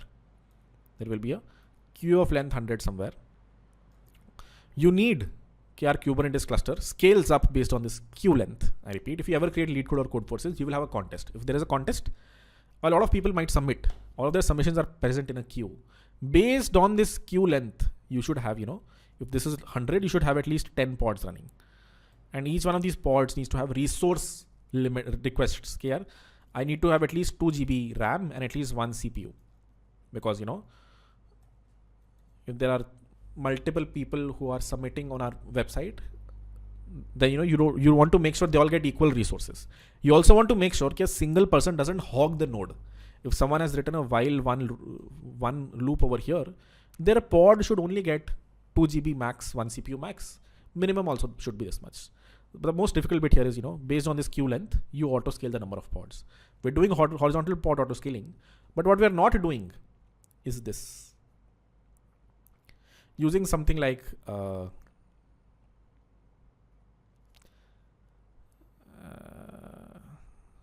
Keda to do event-based auto scaling. We want based on the queue length we auto scale. Fairly common use case, but read about this. If you do after this class, try to do this a little bit, wiggle a bit, try to solve it. First person to do it, or first 2 people to do it. First person to do it gets $100. First 2 people to just, once the first person does, the other person will just copy. All right, let's get right into it. We're learning about horizontal pod auto scaling. The name is pretty self-explanatory, right? Okay, if you have a Kubernetes cluster, until now, we have hard-coded replicas everywhere. If I go to any deployment.yaml, I have written replicas 1. That means if this is my Kubernetes cluster,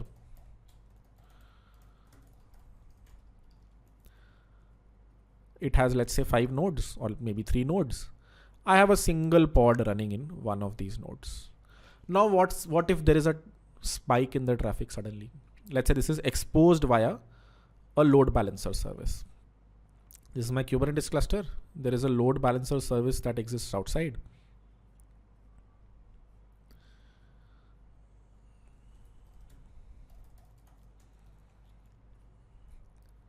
Which, eventually takes the traffic to my single pod right now. Now, let's say you have a contest or something happens, you have high traffic, you need to auto scale up, right? You need to scale up. You need to auto scale up. If you know, okay, at 11 a.m., is when the traffic is going to come. You can simply increase the number of replicas to be 3 and then reapply this manifest, you're good to go. But this isn't auto scaling. If you know upfront 11 AM, great. A lot of times you don't. Hence, you need, these replicas need to be controlled by someone else. I cannot control these. If the CPU usage on these pods is becoming very high, if the memory usage on these pods is becoming very high, or if you have some custom metric of yours, the requests per second on this endpoint is becoming very high, you need to auto scale up. If it goes low, then you can auto scale down. That is what the horizontal pod autoscaler lets you do. A horizontal pod autoscaler is a Kubernetes feature that automatically adjusts the number of pods in a deployment. It basically controls this number. It does not control your final pods or their count. It controls replicas kitne honge, how many replicas will be there. Then of course the replica set controller eventually takes the number of pods up and down. It just controls this number and reapplies the manifest. This helps ensure that the application can handle varying loads by scaling out, adding more pods, or scaling in, which means reducing the number of pods. Why is it called horizontal scaling? We've discussed this before, but horizontal scaling means adding more things horizontally which have similar resources. Even in the non-Kubernetes world, when we did auto scaling groups in AWS, we increase the number of machines. That was horizontal scaling, because on the same level, you're adding multiple machines. What is vertical scaling? If you increase the CPU or like number of vCPUs this guy has, or the memory that this guy has, if you increase that, that's vertical scaling. What's horizontal scaling? You just add more pods or more machines in this case. So if you have a single pod, if you increase the number, that's horizontally scaling up. If you decrease the number, that's horizontally scaling down. If you increase the resources on this, that's vertically scaling up. Decrease, that's vertically scaling down. Let's briefly discuss the architecture of the horizontal pod accelerator, autoscaler. The architecture looks something like this. If you have a pod that you're running, all the resource usage of this pod, how much memory is this pod using, how much CPU is this pod using, is fetched by this thing called the C advisor. This is an independent project. You can run this locally as well. If you run C advisor locally, you can look at all of your locally running Docker containers, let's say, and you know how many resources they are using. If you try to run this command locally, it will start C advisor locally on your machine. It will start to look at what Docker containers are you running and how many resources are they using. Every container you can get the internal resources of, you can get aggregated resource usage. We take these resource usages, pod 1 is running this thing, and we put it inside something called a metrics server. This metrics server is something you have to add to your Kubernetes cluster. Your Kubernetes cluster by default does expose these pod level metrics. It doesn't store them anywhere. This storage, every 10 seconds you take the stats from C advisor and you put them in this metrics server, can be done only if you have something running in your machine that is storing these every 10 seconds and exposing these. So what is the metrics server? What are the two jargon we need to learn? Number one, something called the C advisor, which gets the stats from a pods. Number two, a metrics server, which takes these stats, takes these from every worker node that they have, and hosts them on this API server. All the stats of a specific pod, all the pods stats from which you can get all the worker node stats as well, right? If you have 3 pods here, which have XYZ usage, you can get the worker node pods usages as well. All of this is stored in the metrics server. And then this is one side, this guy is just storing it. This has nothing to do with the horizontal pod accelerator. Ignore this part completely. This metrics server is super useful generally as well. If you ever want to see your usage of a pod or of a node, this metrics server lets you see it. Let's just focus on this first. Let's not focus on horizontal pod accelerator, autoscaler, or HPA controller. Let's just worry about this part. How can I add a metrics server to my Kubernetes cluster? How can I look at the stats of pod level metrics and worker level metrics?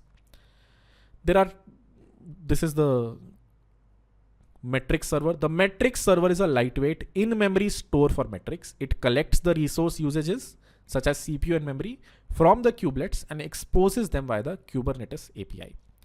As I said, it's not present by default in your Kubernetes cluster. You have to add it. How can you add it?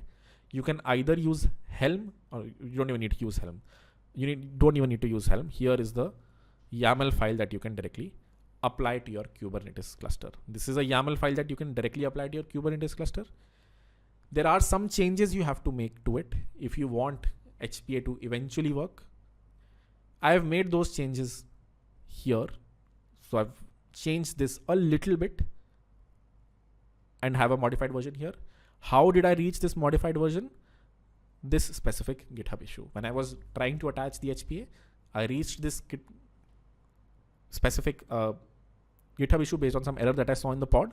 And then, whatever was mentioned here, which was, passing these arguments as well, is what I added to this original YAML file. So this is an original YAML file. If you add this and try to run it on AWS Vultr, you will see problems. That's what this issue states as well. A lot of people were facing the same issue in AWS.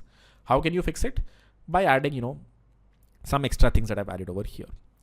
So let me get the manifest from here. You'll find it in this deployment. No. Oh, okay. Is it clear? That is not clear. Okay. Good. We have someone who also learns, and whenever he feels confused, he'll just do a poll. Excellent. This is our Kubernetes cluster. It has a bunch of nodes. There is a master node, and then there are worker nodes. You are running pods inside this worker node. You want to get the stats. How much CPU were you using? How much CPU were you using? So on and so forth. You want to get all of these stats somehow aggregated. How can you do it? Kubernetes doesn't provide something out of the box. Kubernetes does provide you a lot of things out of the box. A lot of things are installed on the master node by default. A lot of things you can bring in case you need that specific use case. There's another thing that we did in the last class that I totally forgot, which was an external dependency that we had to bring in. Nginx controller. If you remember in the last class, if you go back to the Kubernetes architecture, let's go back to the Kubernetes architecture briefly. Kubernetes part 1. And here in the third slide in after Kubernetes, we saw, the master node has a bunch of components. The etcd, where it stores all of, it's like a database that it has. API server that you talk to whenever you run kubectl apply manifest.yaml. A kube scheduler that finds where should I schedule a pod. What is the best node that I can schedule this pod on. And a kube controller manager. This guy ran a bunch of control loops, a replica set controller, if you remember, a deployment controller. If not, that's fine. The point is, a lot of things it gives you by default. Everyone would need this. Some things you have to bring in. One such thing was the Nginx ingress controller, the kube controller manager. I manage a bunch of controllers. By default has a deployment controller, a replica set controller. What does it not have? An ingress controller that you can bring in externally. Similarly, if you want to expose the metrics on your machine, if you want to expose all of these individual pod level metrics, you can use something called the metrics server, which also you have to install externally. The metrics server is a lightweight in-memory store for metrics. It collects the resource usages from kubelets and exposes them via the Kubernetes API. It gets the individual pod resource utilizations and then exposes them on the Kubernetes API. What is the Kubernetes API? We'll see eventually, but when you run kubectl get pods, if you remember -v equal to 9, it actually sends an HTTP request somewhere. It actually sends an HTTP request in my case to this URL. HTTPS, this is my Vultr URL, my Kubernetes cluster API URL, /API/v1/namespaces/default/pods. It sends a request over here and gets back the pods. If I open this in Google Chrome, It will say you don't have permissions, Harkirat, which, because I'm trying to access this from my browser. But if I run a kubectl command, get pods, it is still sending a request here. It's just sending my config parameters along, which is why I can see all the pods over here. What if I could expose pod level metrics over here? Metrics are not being exposed on any endpoint yet. What if I could expose them? For that, you bring in the metrics server. How can you bring in the metrics server? The easiest way is KRE deployment. If I go to, okay, let's go to github.com/Kubernetes SIGs/metrics server. What does it say? Metrics server is a scalable, efficient source of container resource metrics for Kubernetes built-in auto-scaling pipelines. It is a scalable resource for container resource metrics. What is the resource utilization on every container? Why do you need it? For auto-scaling pipelines, the horizontal pod accelerate autoscaler. Where can I find? Somewhere here that final YAML file would be that you can, just apply to your Kubernetes cluster. Where is it that YAML file present? It's right here. If I go to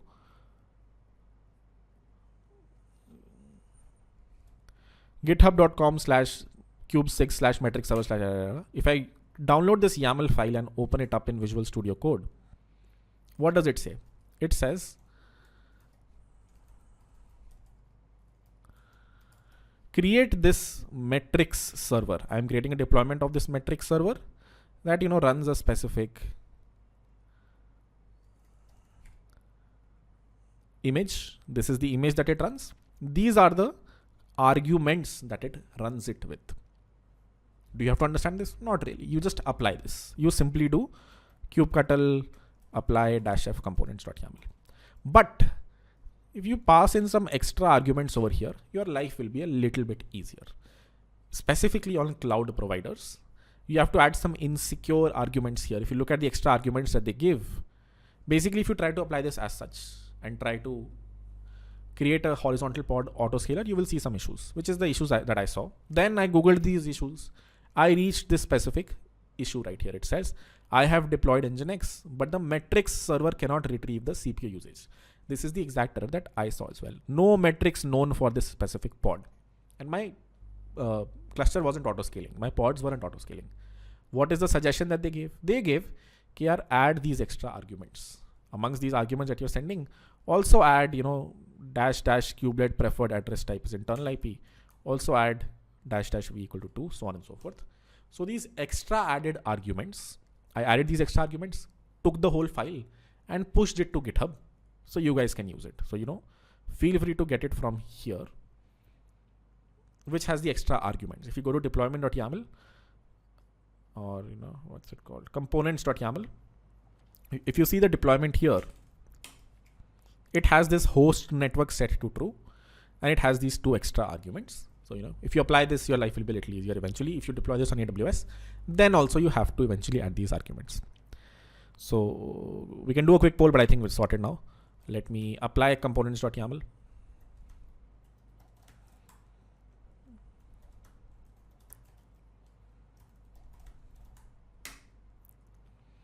It says a lot of things have been created. The metrics server is the thing that we're really worried about, but of course it needs a bunch of other things, which is why it creates a bunch of API resources. Now, let's see what pods have been created. What namespace does this deployment get created in? If I go to deployments, this gets created in the kube system namespace. So let me do kubectl get pods -n kube system. We now have this metrics server running. It is erroring out right now. Kubectl get pods -n kube system. This metrics server is not able to run. Get pods kubectl describe pod this thing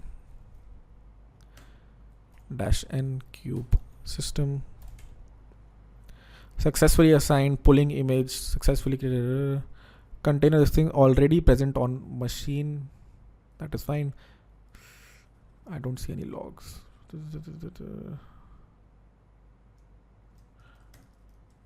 Pods -n kube system delete pod. Let's delete this pod.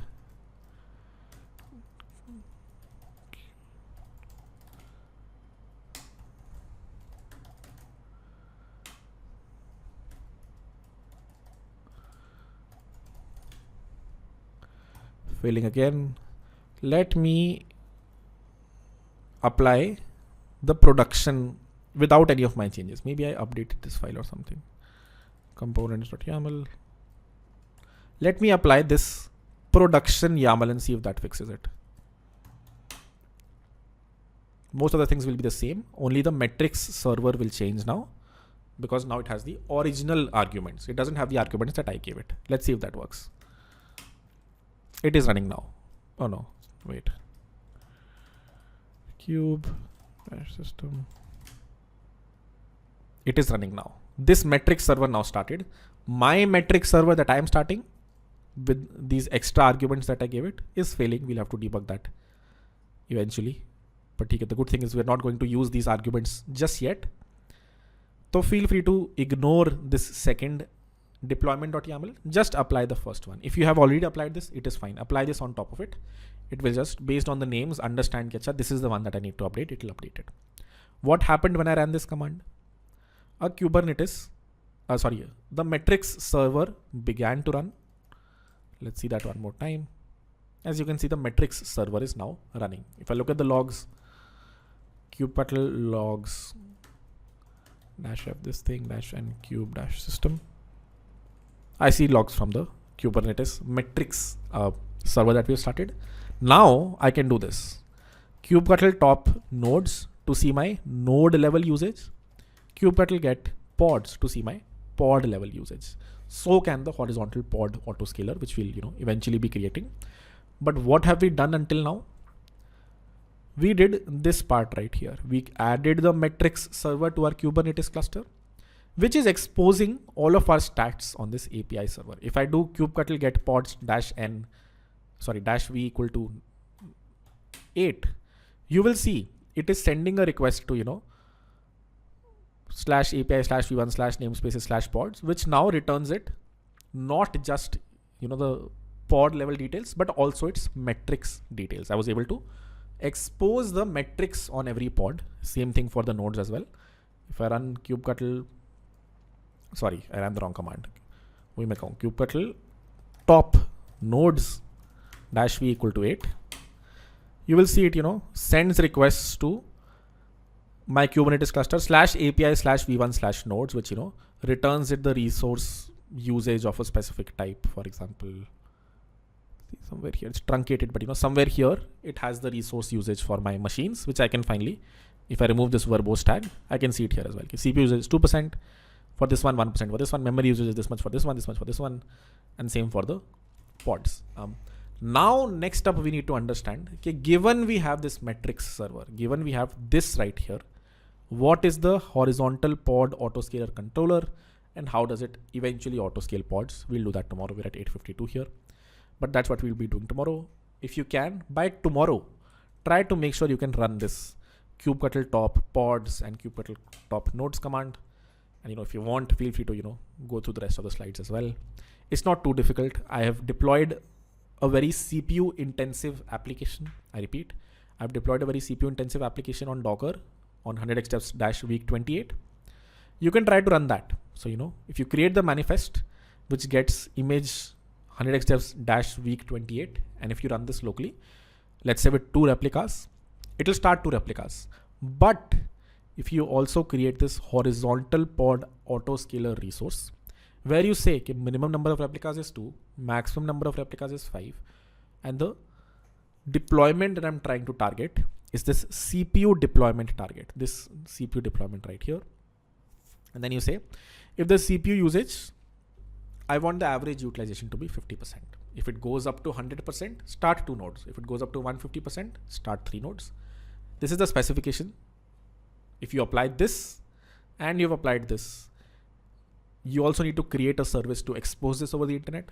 And then if you try to hit this a lot, right? If you try to hit this CPU intensive task a lot, you will see CPU usage goes up and it begins to auto scale eventually. We'll discuss this tomorrow as well. But that's a brief of how you auto scale. You must just have to create this new resource of type horizontal pod autoscaler where you give the average utilization, for example. This is a simple example of CPU average utilization, memory average utilization. You can do custom metrics eventually, number of requests per second, length of your lead code queue. I'm just getting two examples right now, but you might have various types of metrics based on which you want to auto scale, and you can do that as well. How you do that, we'll discuss eventually, but hey, that's a brief. Happy to answer questions now. I think that's a brief. This should be straightforward tomorrow, I think. So we'll have a small discussion on this tomorrow, and then we'll try to do, apply this to this repository, create, the Kubernetes configurations for all the manifest files for something like this. That's what we'll do tomorrow. And then, we'll discuss a little bit more about these things, which are cool, something called GitOps, which is, the ideal way we should deploy this most probably. And then how do you do metrics-based auto-scaling, specifically event-based auto-scaling? And then how do you deploy Prometheus in a Kubernetes cluster? You have multiple pods. You can start pods, end pods.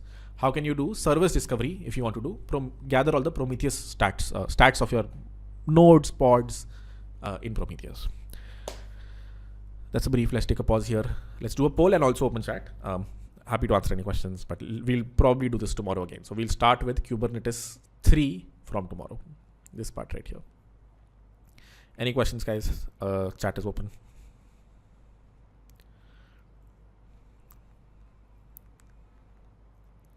All right, 75%. Not great, but chat is open. Any questions from today's class first, and then we'll move on to extra questions.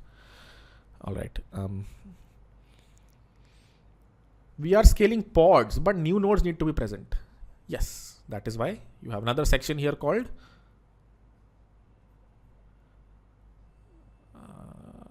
node auto scaling, and how that happens is what we'll discuss tomorrow as well. If you have enough pods, if you have a lot of pods, at some point you will start a node as well. Even if you don't have more nodes, starting pods still have outcomes, right? If you only have, let's say, 2 nodes right now, but you're running a Node.js process in one pod right now, this Node.js process can at max use 100% CPU. It's single threaded. So if you start multiple pods, that also in itself, will provide some benefits. But at some point, yes, you will have to add another node. You will have to scale up nodes as well. We'll discuss this tomorrow. So in bind bounds, data persists in both the container and the file system on the host machine. That is correct. Therefore, no, it is mounted. Pretty sure it's not present in 2 places. It's just present in 1 place. We can Google this. Are bind mounts present in 2 places or 1? Is there data duplication? Pretty sure it's just mounted onto the host machine, which is why, you won't have data duplication. It'll just be the same thing. Basically just binding a certain directory or file from the host inside the container. Yes, it's binding the directory, which, means it's the same thing. They're both pointing to the same location. If Google this a bit more, but I'm pretty sure this is true. If the pod or container crashed, how the data written inside the pod system could be ephemeral, as it is written to the file system that is non-volatile memory of my machine. If the container or the pod fails, how could it delete my persisted contents if my file system, the pod failed? Docker did not fail. Docker is orchestrating containers, right? So even if the pod fails, does not mean data cannot be cleaned up by Docker. That's the answer to your question.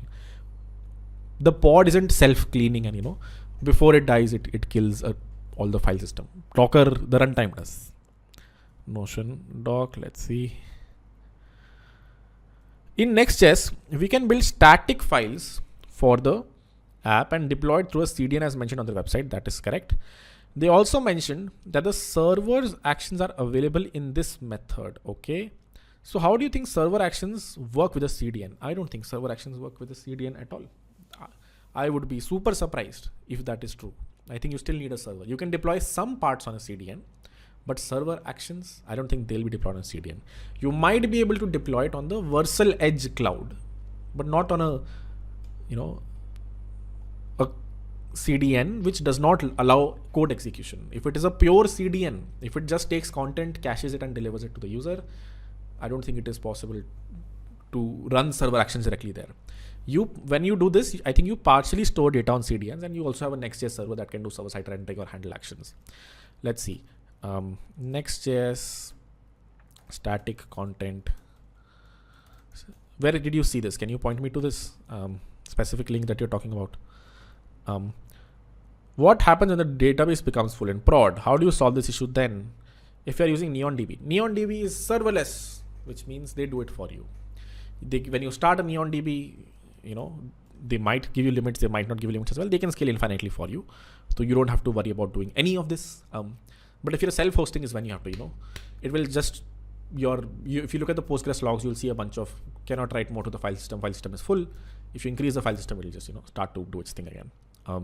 If you go here, for example, I think there is infinite storage here, which means if you create a project, these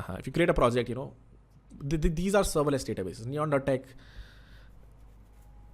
you don't give any resources to it. It just scales up or down based on the number of load that you have. Same for storage, so it can scale infinitely for you. You don't have to worry about it, thankfully. But that is also why it's very expensive. And hence you should upfront give out resources, use a standard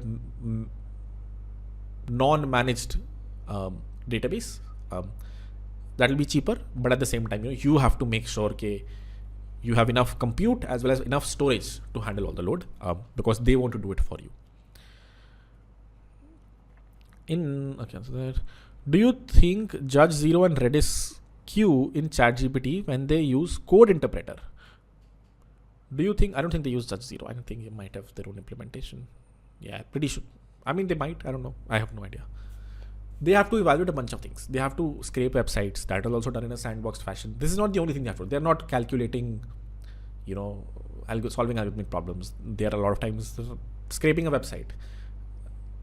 They have to run that code also, in a very sandboxed fashion. And hence, I'm sure this is a generic problem they've solved.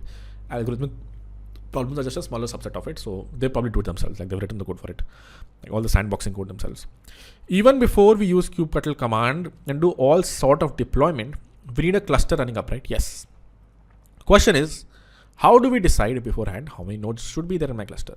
So what you can do is start with one, or as we discuss node auto scaling tomorrow, you can do something like this. Here, my Kubernetes cluster, give me a second. My Kubernetes cluster is going to have, if you go to the node section here, you can create like a pool which can auto scale. Can I have minimum 1 machine, maximum 10 machines, and apply this. If you have less resource usage, only 1 machine will start up. If you have a lot of resource usage, it will start 5 machines. Then again goes down, it will downscale it back to like 1. So you can use this and just start. If you have no usage recently, you just have 1. Eventually, as you have more and more usage, your nodes will auto scale. This is something we'll discuss tomorrow. But yeah, you can just start with 1 basically is my point, or maybe 2. Even before we use same question again. What else do covers apart from the cover till date? There's a lot. There's no end to how much Kubernetes we can do, and it's also the things that are coming next are very, actionable, used right now. So we should do them. I don't know if we'll get the time. Probably either offline videos or otherwise. But Argo CD is great. GitOps is great. Even though it wasn't part of the cohort, it's something good to know. Eventually, we have to do this on all of our repositories. So it just makes sense to learn it by doing it. This is great. All of these are not topics that we need to know.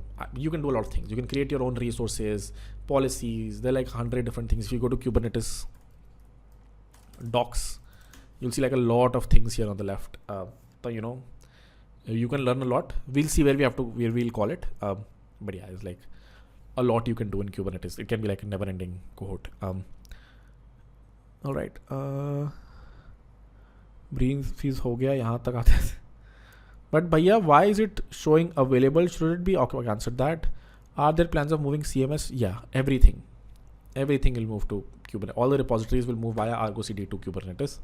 If you're like paying a lot of money, unfortunately, app.100xs.com, I don't know why it's so CPU intensive. I haven't looked into it. Even if I scale down a bit, it the usage goes down to like it just website stops working. So we have like a very big server running right, like $300 something like that. I think we can take this out to like $100, which is like not something I want to optimize for, but like you see $350 a month.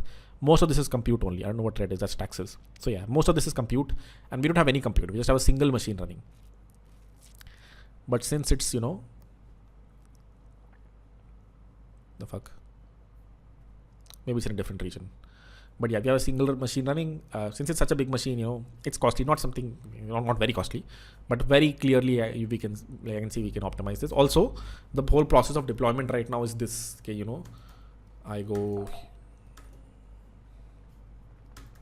I go here, I log in, I pull, as you saw, Abibi, the first server is almost full. So I have to do the cleanup, things like these. So, it's much easier to do all of this if it's a single Kubernetes cluster, but don't create a PR for it.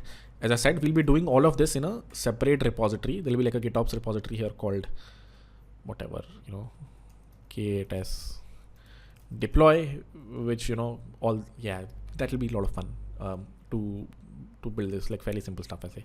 But don't do this yourself. Whenever this is done, this will be done in a fresh repository. All right, let's try this one more time, guys. Any more questions?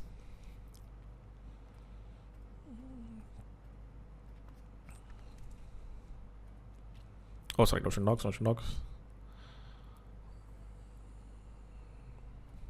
So how can I handle my own DB?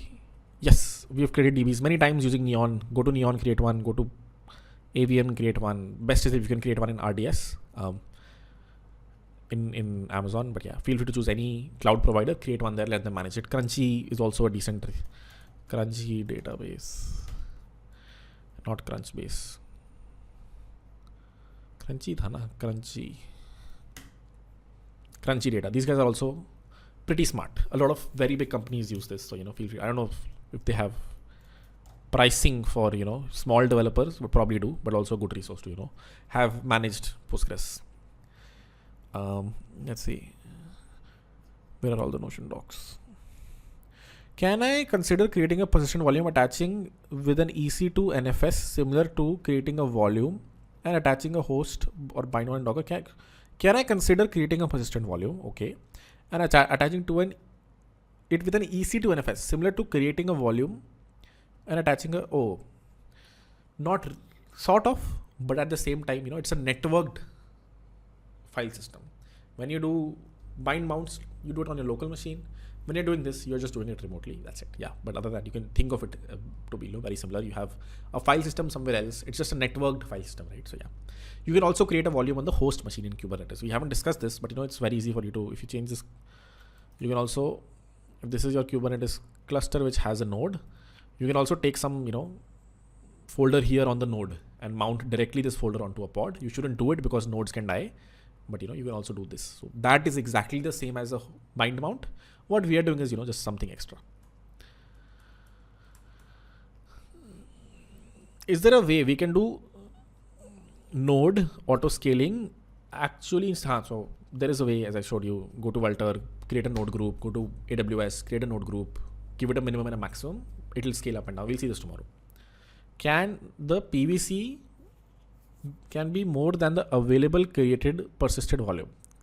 No. If you create a PV, that's 40 GB. If you create a PVC, that's 50 GB. The PVC will never bind itself to the PV.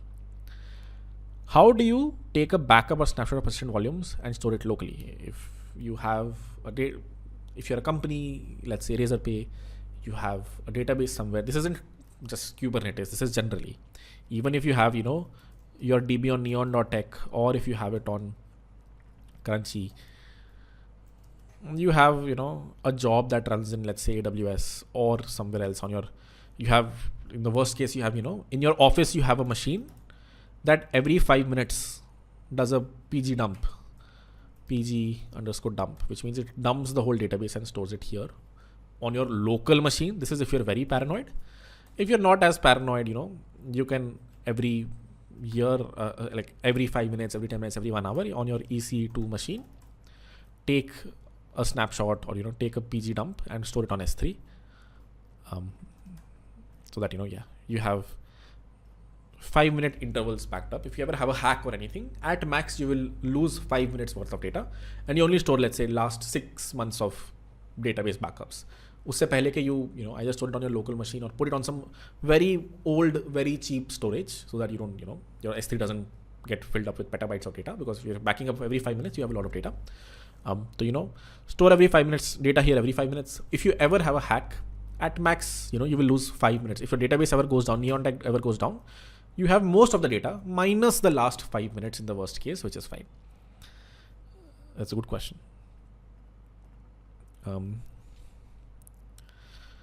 Also, can the nodes be created dynamically without starting from a service provider? Yeah.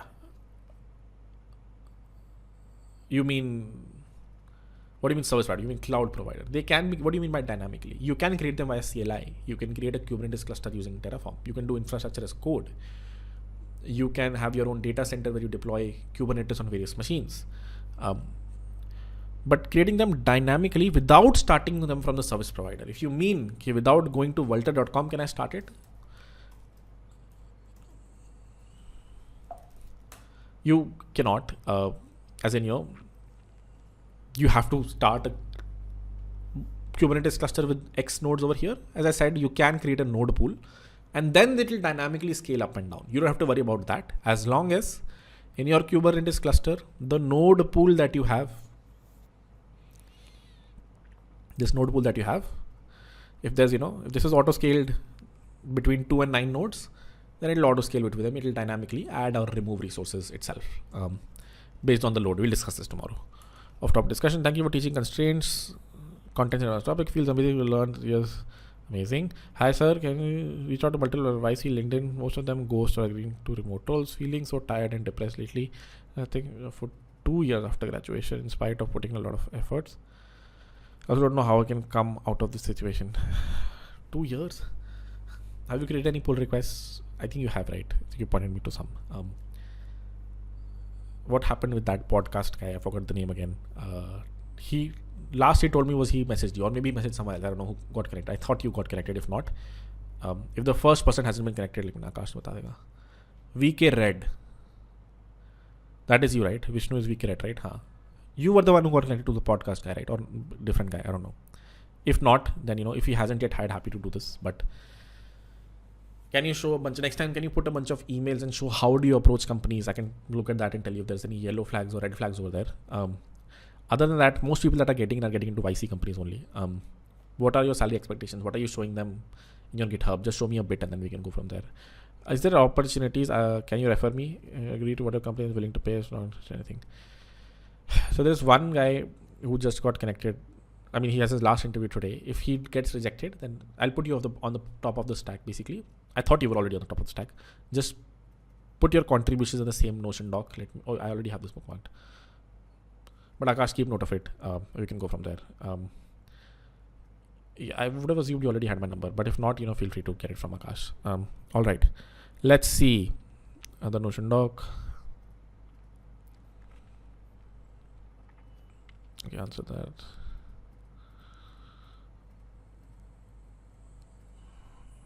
Same Notion doc. Yeah. Any more questions, guys? Vishnu, Hitesh. Vishnu. Okay, Vishnu Gaita. All right. Last call. Any more questions? Shall we call it?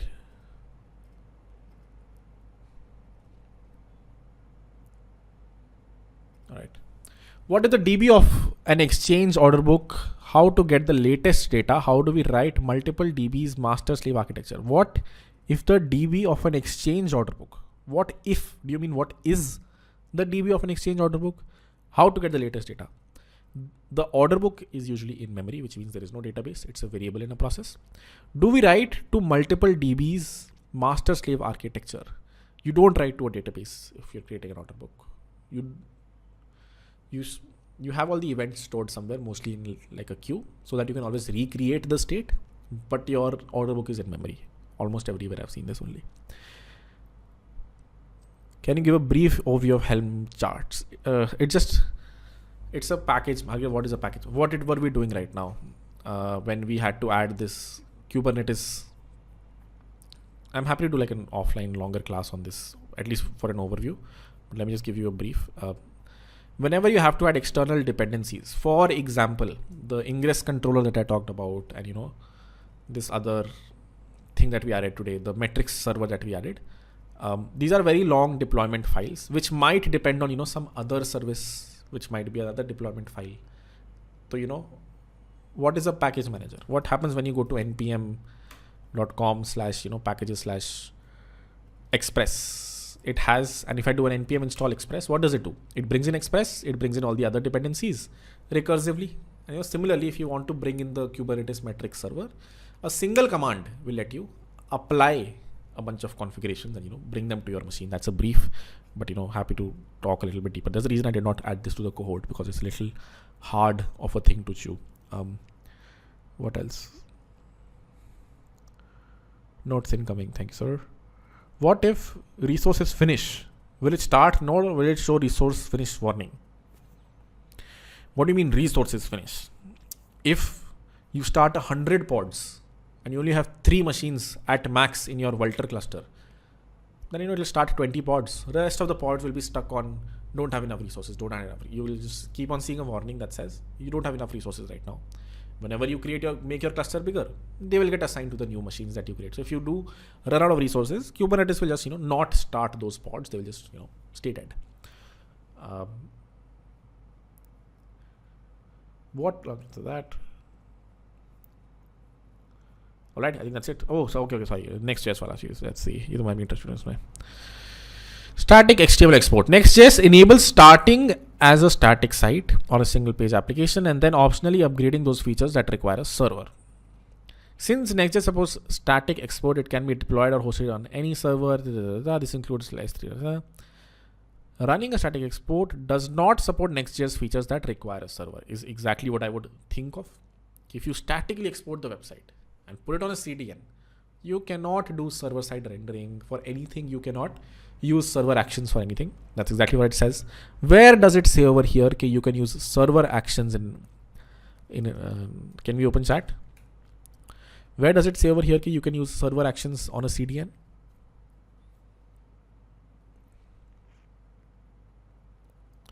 What might be the markup of AWS local server? Immensely high, sir. Probably 90%.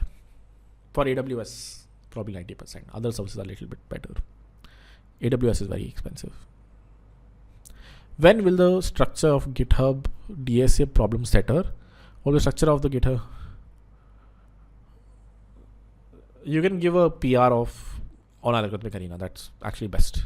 If you can just show a PR of, put over there. Explain the assignment once again. So first go through the code forces video, understand how this is made. How this contest thing has been made. And then right now, we're deploying everything by hand. But eventually what we should do is we should create a Kubernetes cluster where, the thing to focus on really is, we'll be starting a bunch of Judge 0 pods. Judge 0 is our code evaluation library that we're using, which actually evaluates the user's code. We need these number of pods to be really high if a specific Redis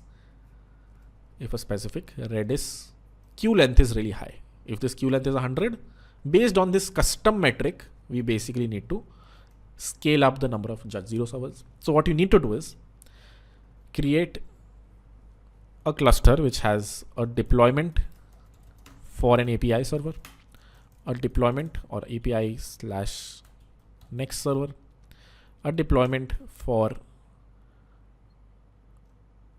Judge 0, which is auto scaled, a deployment for Redis, which uses a PVC because Redis needs to be, persisted, and then a deployment for Postgres, which also, uses a PVC. What else? API server. There are some extra services, like there is this service called that was recently created called the scraper or something that needs to be deployed. A single pod is fine, and then there is another. That's it, really, I guess. If you don't do this much, this is a great start. The biggest thing here is how do you auto scale this thing? This will basically need a HPA also, a horizontal pod auto scaler, which will depend on a custom metric that comes from Redis. Now, how can you expose this custom metric over to Redis? You can use something called Prometheus, or this project called Kubernetes event-driven auto-scaling gives you this out of the box. So if you use this also, that's fine. If you go to the scalars over here, you will see amongst the many things that you can depend on Redis lists as well. Okay? Based on the list of number of things in the Redis list. Now, I don't know if Judge 0 uses Redis lists or something else, but if it does, then you can just read through what this does and apply this to the Kubernetes cluster. If it doesn't, then you'll have to expose a custom metric via Prometheus and then use that in your horizontal pod autoscaler. Difficult, right? Kaan phat gaya, dimag phat gaya, mera bhi phat gaya. Yeah, I haven't tried this. I just know this is what we have to do, which is why I want to see someone implement it. If not, we'll implement it together. It's totally fine. All right. Cool, guys. We'll call it here. Thank you everyone for joining. Sweeper, yeah. Oh, you meant server components. Server components also feels weird. If it might happen, you can do server components, but the logic of server components will probably be running on the client. A CDN cannot execute code. A CDN should not execute code. CDN's goal is take a file, forward it. So, if you do have server components, if they do run some server logic, it will probably be running on the client only. That will be the only that's probably what happens. You can't really run code on a CDN. With that as ended, guys, I will see you guys tomorrow where we do some auto scaling and try to tackle this lab that I talked about. All right. Bye bye. Have a good night, guys.